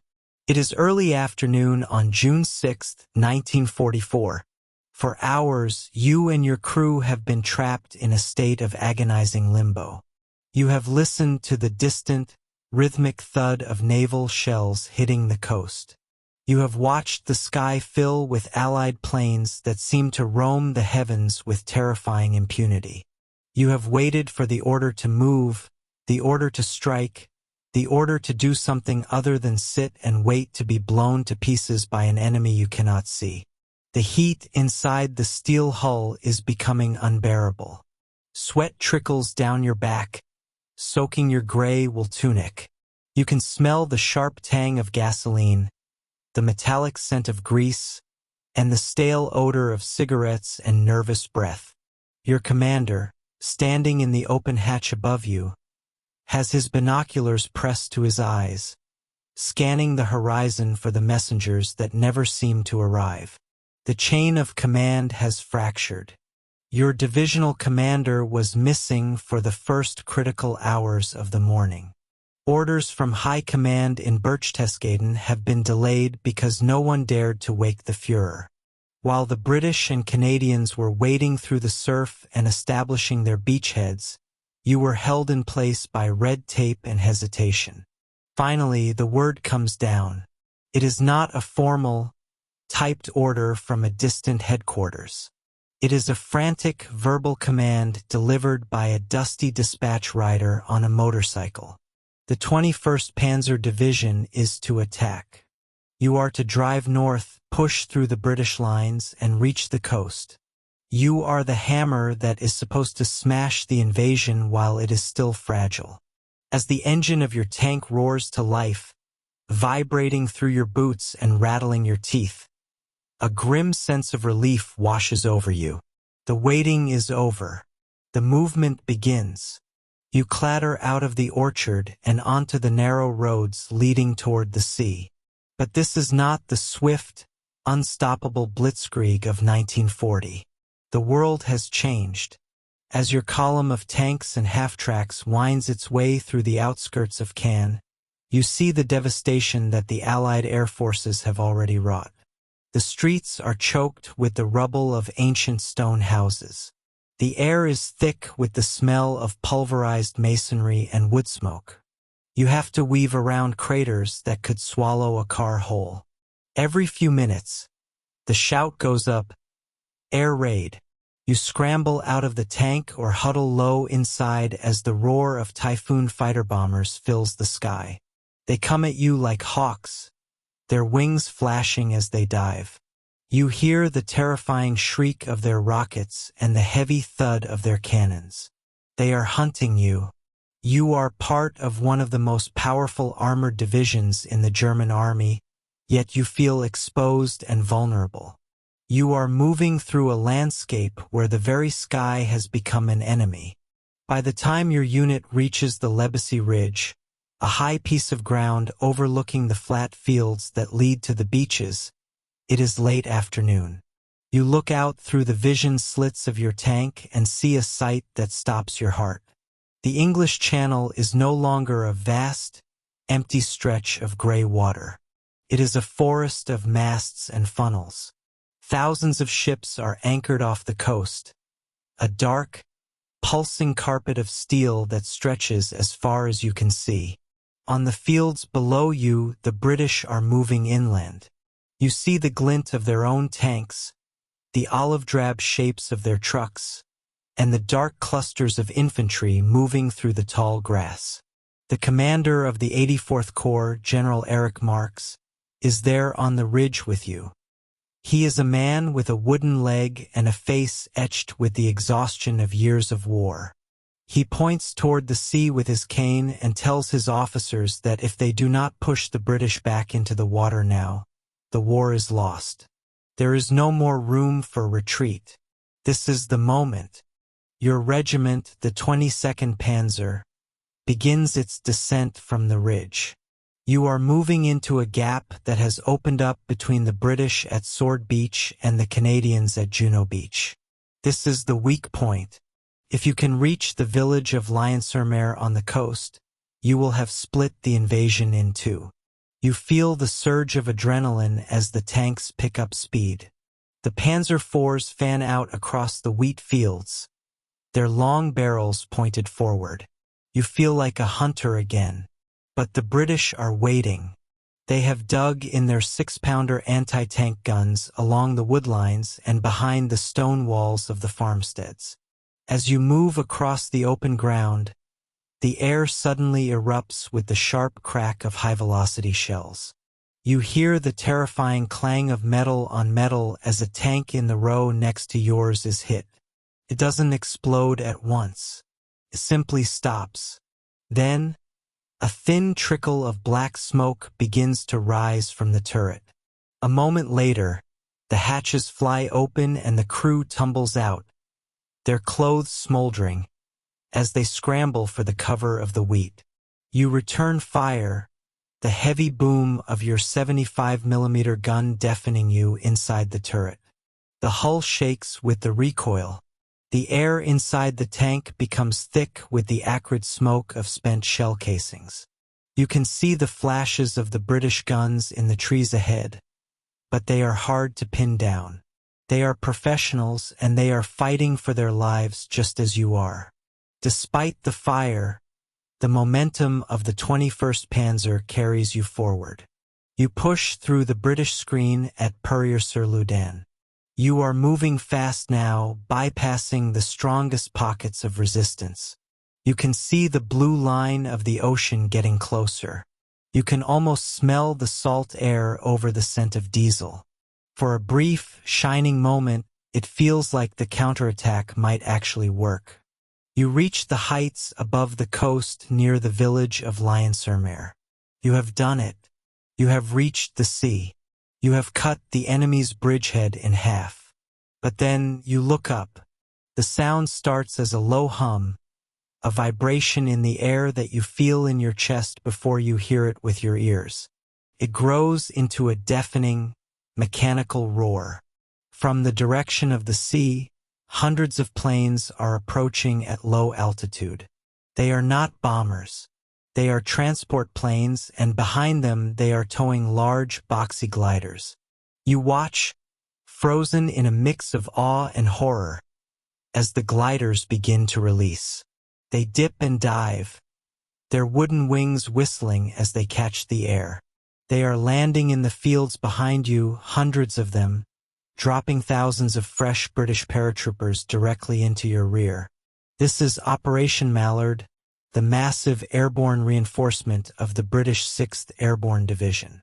The sight is a psychological hammer blow. You have fought your way to the coast, exhausting your fuel and your ammunition, only to find that the enemy is literally falling from the clouds to surround you. The German commanders on the ridge see it too. They realize that if the tanks stay on the coast, they will be cut off and destroyed by the evening. The order is given to withdraw. You feel a crushing sense of defeat as you put the tank into reverse and then turn it back toward Cannes. You have been so close. You have seen the water.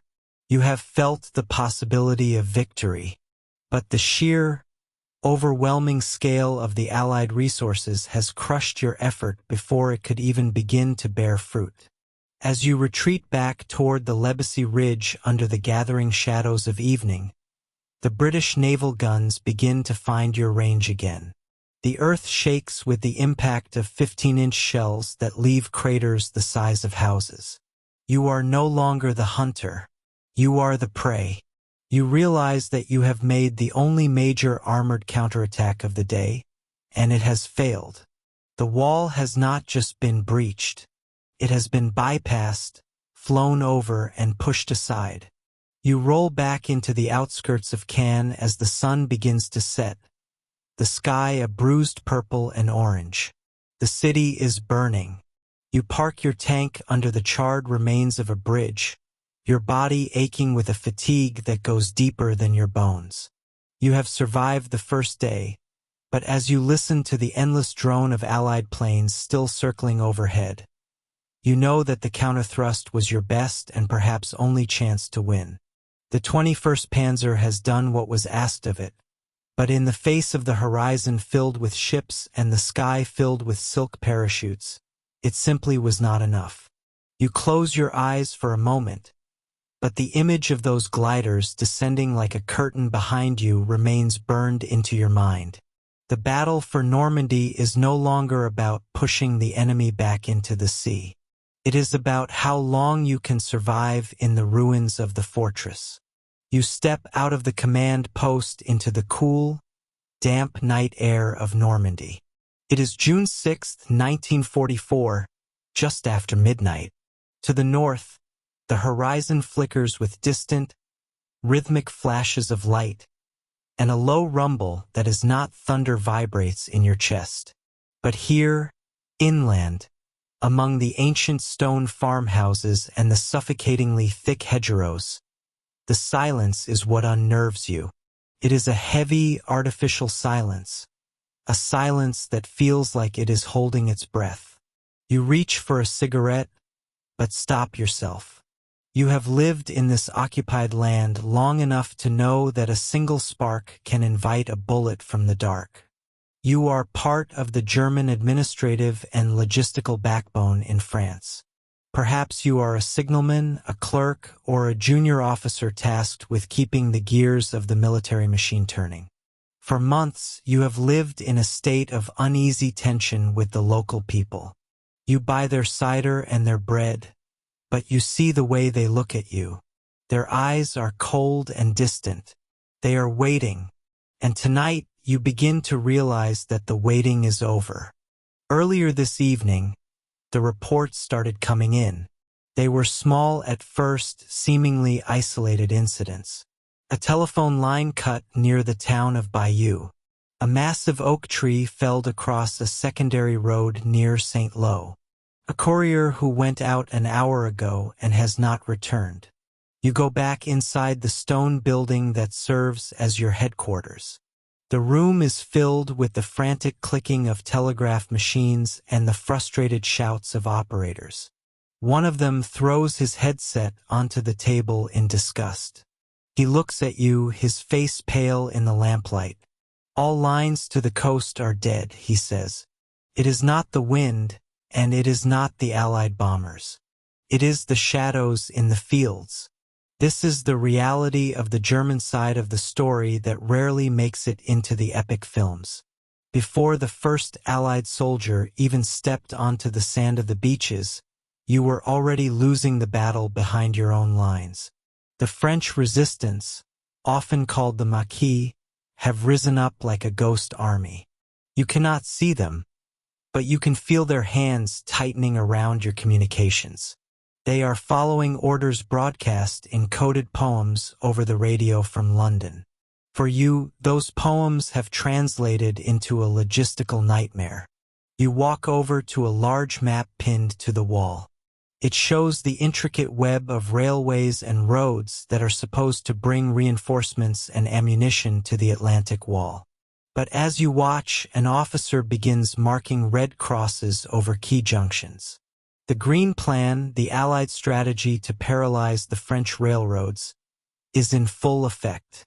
You hear word that a troop train carrying elements of an armored division has been derailed 20 miles to the south. The tracks were blown just as the locomotive crossed a small stone bridge. Now, hundreds of tons of steel and hundreds of your comrades are sitting ducks in the middle of a forest, miles from where they are needed. You imagine those soldiers scrambling out of the wreckage into the dark woods. They are not fighting a professional army yet.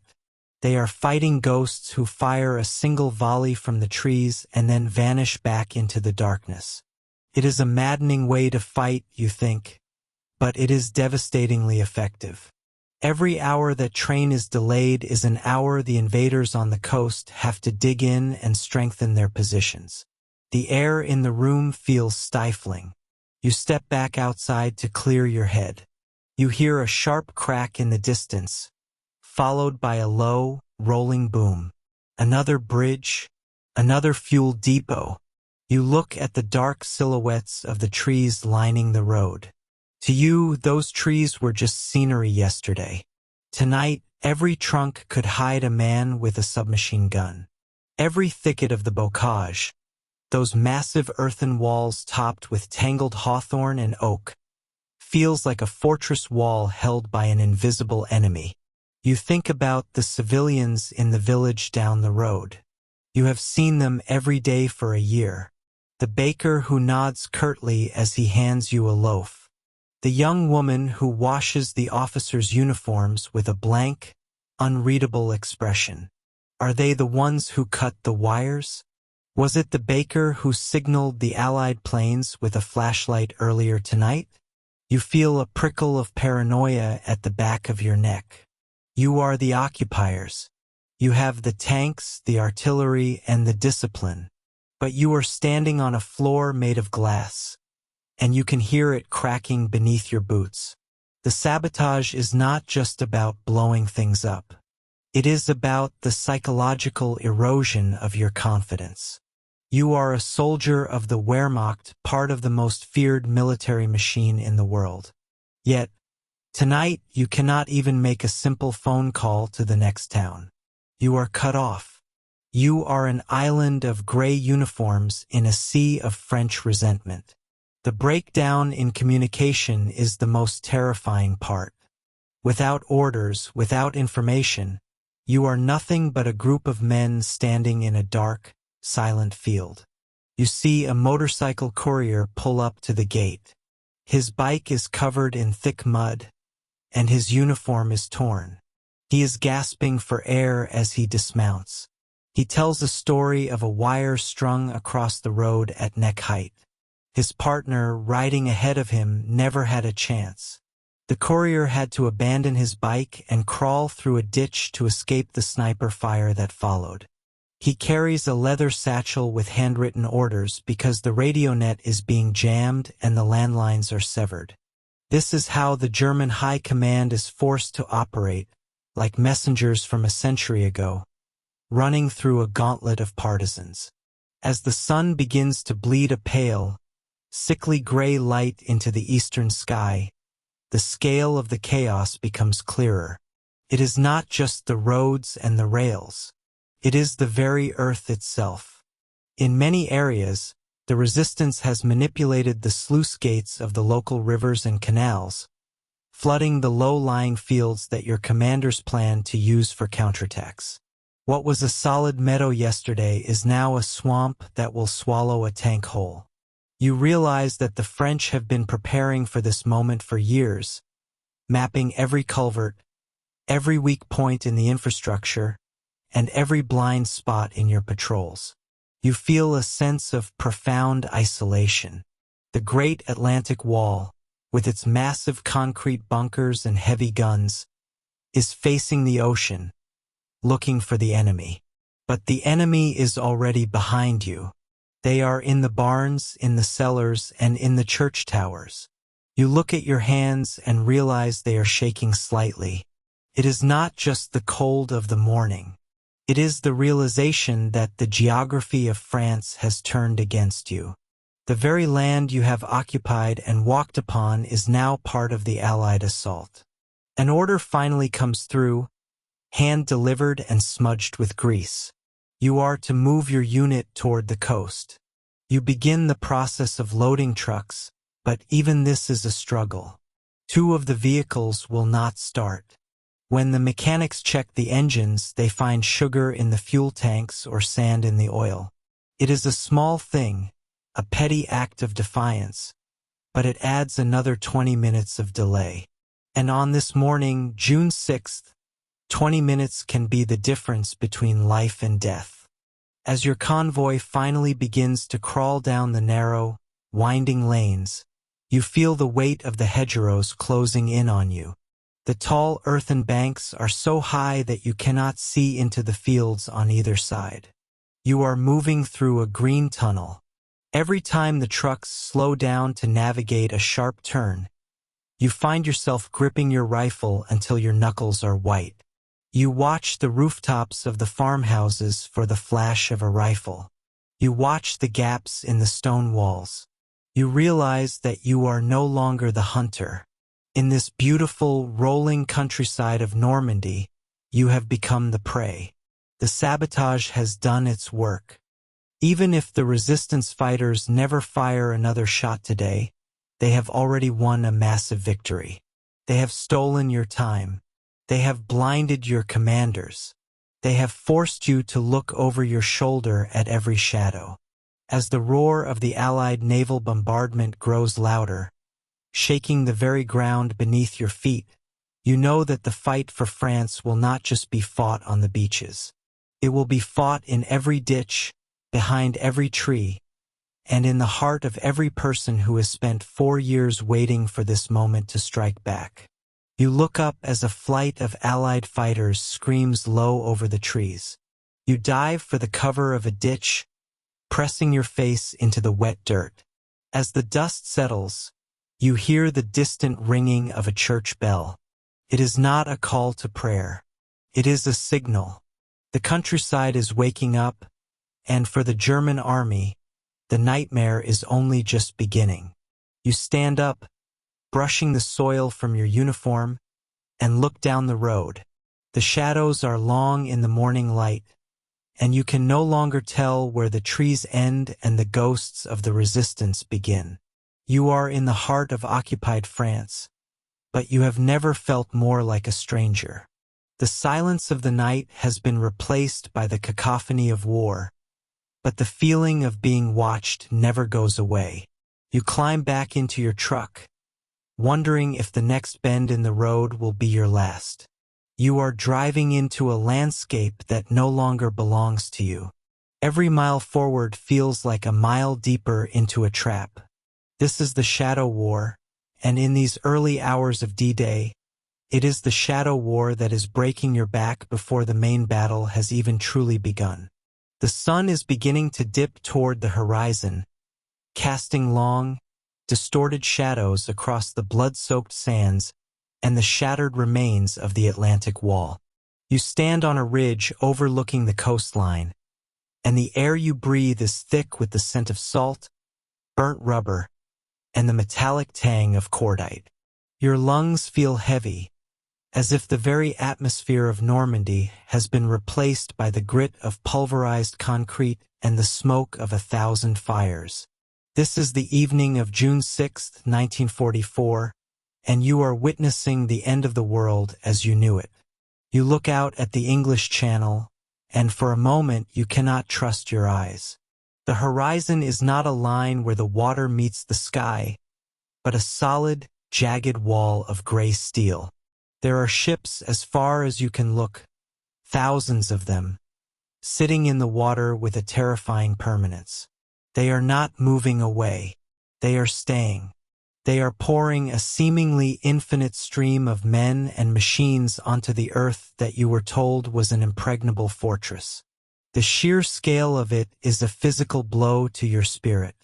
You realize that everything you were told about the strength of the German defenses was a lie, or at least a tragic misunderstanding of what the enemy was truly capable of bringing to your shores. Your uniform is stiff with sweat and dirt. Your hands are shaking, not just from the cold that begins to creep in as the light fades, but from the bone-deep exhaustion of a day spent under the most intense bombardment in human history. Every time you close your eyes, you still feel the ground shaking. The thunder of the naval guns has been a constant companion since dawn, a rhythmic, soul-crushing sound that makes your teeth ache and your ears ring. It is a sound that tells you that you are outmatched. For every shell your battery managed to fire today, the ships in the channel fired 100 back. You turn away from the sea and look inland, toward the dark clusters of trees and the narrow stone lanes of the French countryside. The landscape is beautiful in the twilight, but it has become a place of nightmares. In the morning, you feared the ships. In the evening, you fear the shadows. You know that the fields behind you are crawling with paratroopers, men who dropped from the sky while you were sleeping and who have spent the day cutting phone lines, ambushing couriers, and sowing a quiet, lethal chaos. You feel isolated. The lines of communication that should have connected you to your battalion, your regiment, and your high command have been severed. You are a small, lonely island of gray wool in a rising tide of olive drab. You think of the counterattacks that were promised. All day, the word went around the bunkers and the trenches that the panzers were coming. You were told to hold on, that the great tank divisions would sweep the invaders back into the sea before the sun went down. You wait for the roar of German engines, for the sight of the heavy Tiger or Panther tanks rolling over the hills to save you. But as the dusk deepens, the only tanks you see are the burning hulks of the 21st Panzer Division. You heard rumors that they reached the coast near Luc-sur-Mer, that they almost split the enemy forces in two, but then they were hammered by naval fire and swarms of fighter bombers. They had to retreat. They are not coming for you tonight. The sky above you is no longer your own. All day you have looked up and seen the twin booms of lightning fighters or the silhouettes of typhoons and mustangs. They move like hawks, diving on anything that moves on the roads. You have seen your comrades trying to move a kitchen wagon or an ammunition truck, only to see it vanish in a bloom of fire and smoke seconds later. The Luftwaffe, the pride of the Reich, has been invisible. You feel a bitter resentment growing in your chest. Where are the planes? Where are the leaders? Back at the headquarters of Army Group B, the mood is one of stunned disbelief. You can imagine the scene in the elegant French chateau that serves as the nerve center for Field Marshal Rommel. But Rommel was not there when the first boots hit the sand. He was in Germany, celebrating his wife's birthday, racing back across the continent in a car while his world fell apart. He has only just arrived, and the reports he is receiving are a litany of disasters. The bridges are down. The airborne troops have seized the vital locks and crossroads. The beachheads are linking up. The reports speak of a terrifying new kind of war, where the enemy does not just fight you with soldiers, but with an overwhelming weight of metal and fire. You sit down in the dirt, leaning your back against a stone wall that has stood for 300 years. You reach for your canteen, but it is empty. Your throat is so dry it feels like it is lined with sandpaper. You haven't eaten since the previous night, but the thought of food makes your stomach turn. All you want is a moment of silence, but silence is the one thing the world will not give you. Even now, as the stars begin to poke through the canopy of smoke, the heavy guns of the battleships out in the dark water are still firing. You can see the flashes on the horizon, followed seconds later by the whistling scream of the shells passing overhead. They sound like freight trains tearing through the air. When they impact, the earth jumps, and you feel the shockwave in your marrow. You look at the men around you. Some are staring blankly into the distance, their eyes wide and glassy, a look the veterans call the 1,000-yard stare. Others are frantically digging, trying to make their foxholes just a few inches deeper before the night fully takes hold. There is no talk of victory anymore. There is only the grim, silent business of trying to survive until tomorrow. You see a young soldier, barely old enough to shave, sobbing quietly into his hands. You want to go to him, to say something comforting, but you realize you have no words left. You are as hollow as he is. The darkness brings a different kind of terror. You know that out there, in the hedgerows that the locals call the bocage, the enemy is moving. The Americans and the British are consolidating their gains, digging in their own tanks, and preparing for the push inland. You hear the occasional pop of a flare, lighting up the countryside in a ghostly, flickering white light. For a few seconds, the trees look like monsters, and every rustle of the wind sounds like a footstep. You grip your rifle until your knuckles are white. You know that tonight there will be no sleep. There will only be the waiting.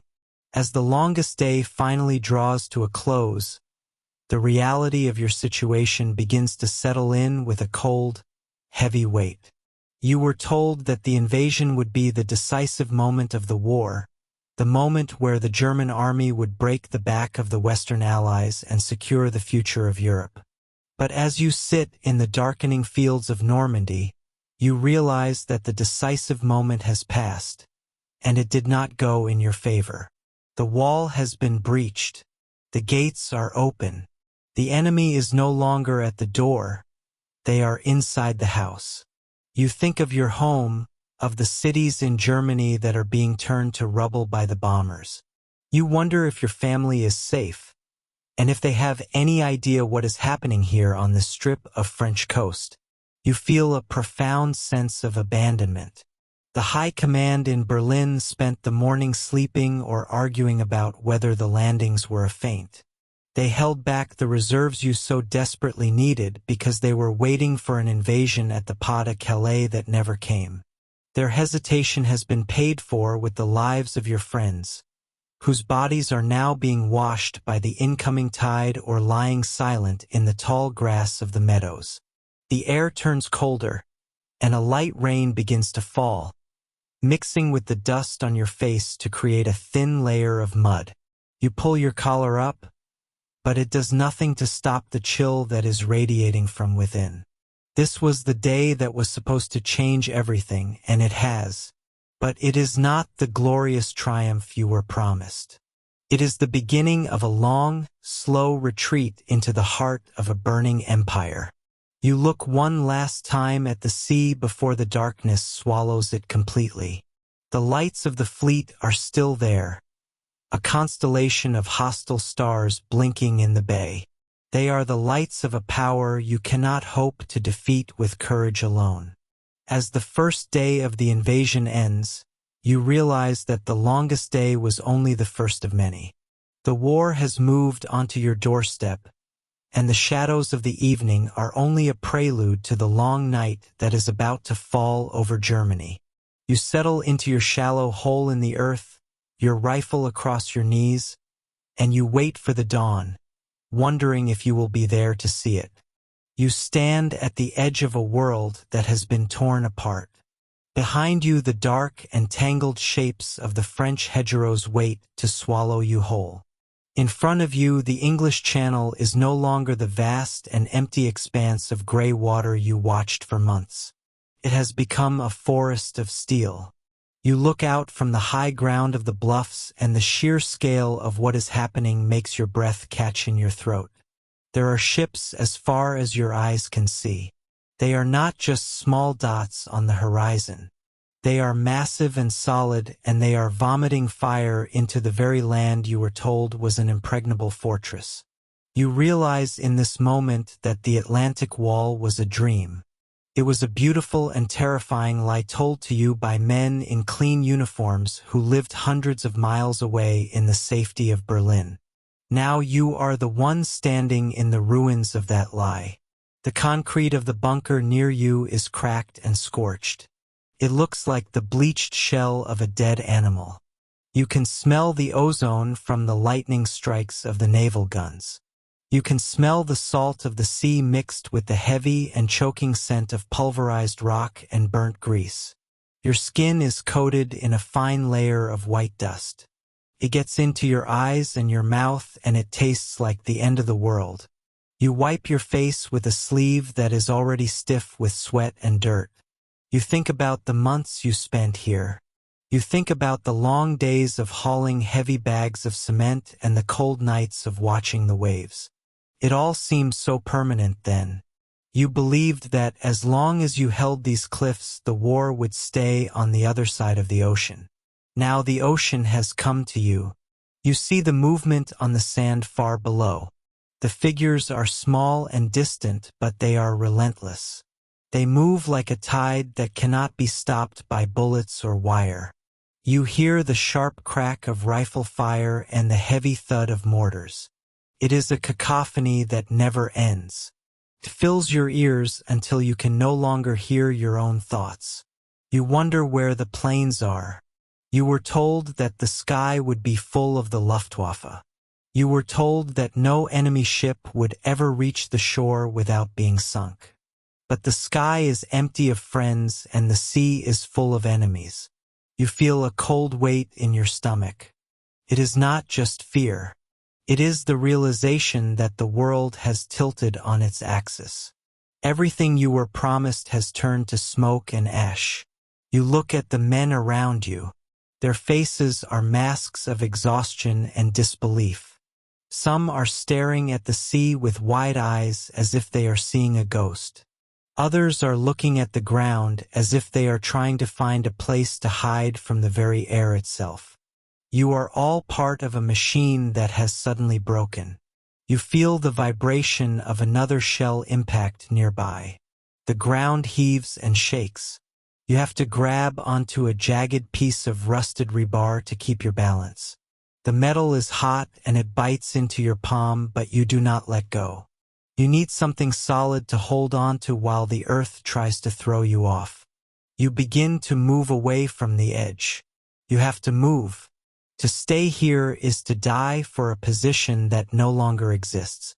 You walk back toward the tree line, and every step feels like you are leaving a piece of yourself behind on that bloodied sand. You look back one last time at the shoreline. The sun is beginning to dip lower, and the light turns the water into a sheet of hammered gold. It would be beautiful if it were not so terrible. You see the black smoke rising from a dozen different points along the coast. It looks like the land itself is breathing out its final breath. You enter the shadows of the trees, and the air changes instantly. It is cooler here, and the smell of the sea is replaced by the smell of damp earth and crushed leaves. But the sound of the guns follows you. It echoes through the woods like a heavy pulse. You are no longer the master of this land. You are a guest who has stayed too long, and the owners have returned to claim what is theirs. You think about your home. You think about the quiet streets and the sound of church bells in the morning. You wonder if the people there have any idea of what is happening on this shore. Do they know that the wall has fallen? Do they know that the sea has swallowed the dream of victory? You keep walking. Your boots crunch on the dry twigs, and the sound seems incredibly loud in the brief silences between the shells. You are moving deeper into the green heart of Normandy, but you feel like you are walking into a trap. The hedgerows are thick and dark. They hide 1,000 places for a man to die. You realize that the battle for the beaches was only the beginning of a nightmare. The real struggle will happen here in the mud and the shadows of the orchards. You feel the weight of your rifle. It is heavy and cold in your hands. It is your only companion now. You check your ammunition pouch. You do not have much left. You spent so much of it today trying to hold back the tide. Now you have to save what remains for the long and uncertain night ahead. You find a small clearing, and you stop for a moment to catch your breath. Your heart is hammering against your ribs like a trapped bird. You look up through the canopy of leaves at the sky. You can see the streaks of tracers and the flashes of distant explosions reflecting off the low clouds. It looks like a storm is coming, but you know it is a storm made of iron and fire. You think about the men you left behind on the shore. You think about their faces and the way they looked when the first shells hit the bunkers. You wonder how many of them are still alive and how many are now part of the shoreline. You feel a pang of guilt for being the one who is still moving. But there is no time for guilt. There is only the next step and the next breath. You are a part of a retreat that has no name. You are moving away from the water and into the unknown. The landscape of Normandy is changing before your eyes. The peaceful farms and the ancient stone walls are becoming a graveyard for men and machines. You see a farmhouse in the distance. Its roof is gone, and its stone walls are pockmarked with bullet holes. It looks like a skeleton of a life that used to be. You realize that this is what the rest of the country will look like soon. The war has finally come home to the land you were supposed to protect. You feel a sudden surge of anger. You are angry at the officers who told you it would be easy to throw the invaders back into the sea. You are angry at the people who believed the propaganda of an invincible empire. You are angry at the sea for bringing the invaders to your door. But mostly you are just tired. You are tired in a way that sleep cannot fix. You are tired in your bones and in your very soul. You sit down at the base of a large oak tree. The bark is rough and honest against your back. You close your eyes for a second, and you can still see the ships. They are burned into your eyelids. You can still hear the roar of the engines and the scream of the shells flying overhead. You realize that you will never be able to forget this day. Even if you survive this war, you will always be standing on that shoreline in your mind. You will always be watching the horizon turn to fire. You open your eyes, and the world is still there. The shadows are getting longer as the day fades into a grim twilight. The night is coming, and you know that the night will bring more terror from the sky. You hear the sound of a tank in the distance. It is a low and rhythmic clanking that makes the ground tremble beneath your feet. You do not know if it is one of yours or one of theirs. In this new world, it is hard to tell the difference between a savior and a destroyer. You stand up and pick up your rifle. You have to keep moving. You cannot stay in the shadows forever. You walk back onto the narrow dirt path that leads away from the coast. The dust has settled a bit, but the air is still thick with the residue of combat. You think about the shoreline again. It is lost to you now. The Atlantic Wall is a memory of a time when you felt safe. The dream of 1,000 years is crumbling into the salt water. You are just a man in a dusty green uniform trying to find his way through the dark. You look at the horizon one last time before the trees and the hills hide it completely. The fire is still burning. The ships are still there. The tide is still coming in. You turn your back on the sea and you walk into the heart of the storm. You do not know where you are going. You only know that you cannot go back to the world as it was this morning. The shoreline is gone and the life you knew is gone with it. You are left with nothing but the sound of your own boots on the gravel and the heavy weight of the darkening sky. You wonder if anyone will ever understand what it was like to stand there and watch the world change in an instant. You wonder if the stories will tell the truth about the fear and the dust and the way the sea itself turned to steel. You hope that someone remembers. You hope that the silence that eventually follows the war will be enough to drown out the noise of this day.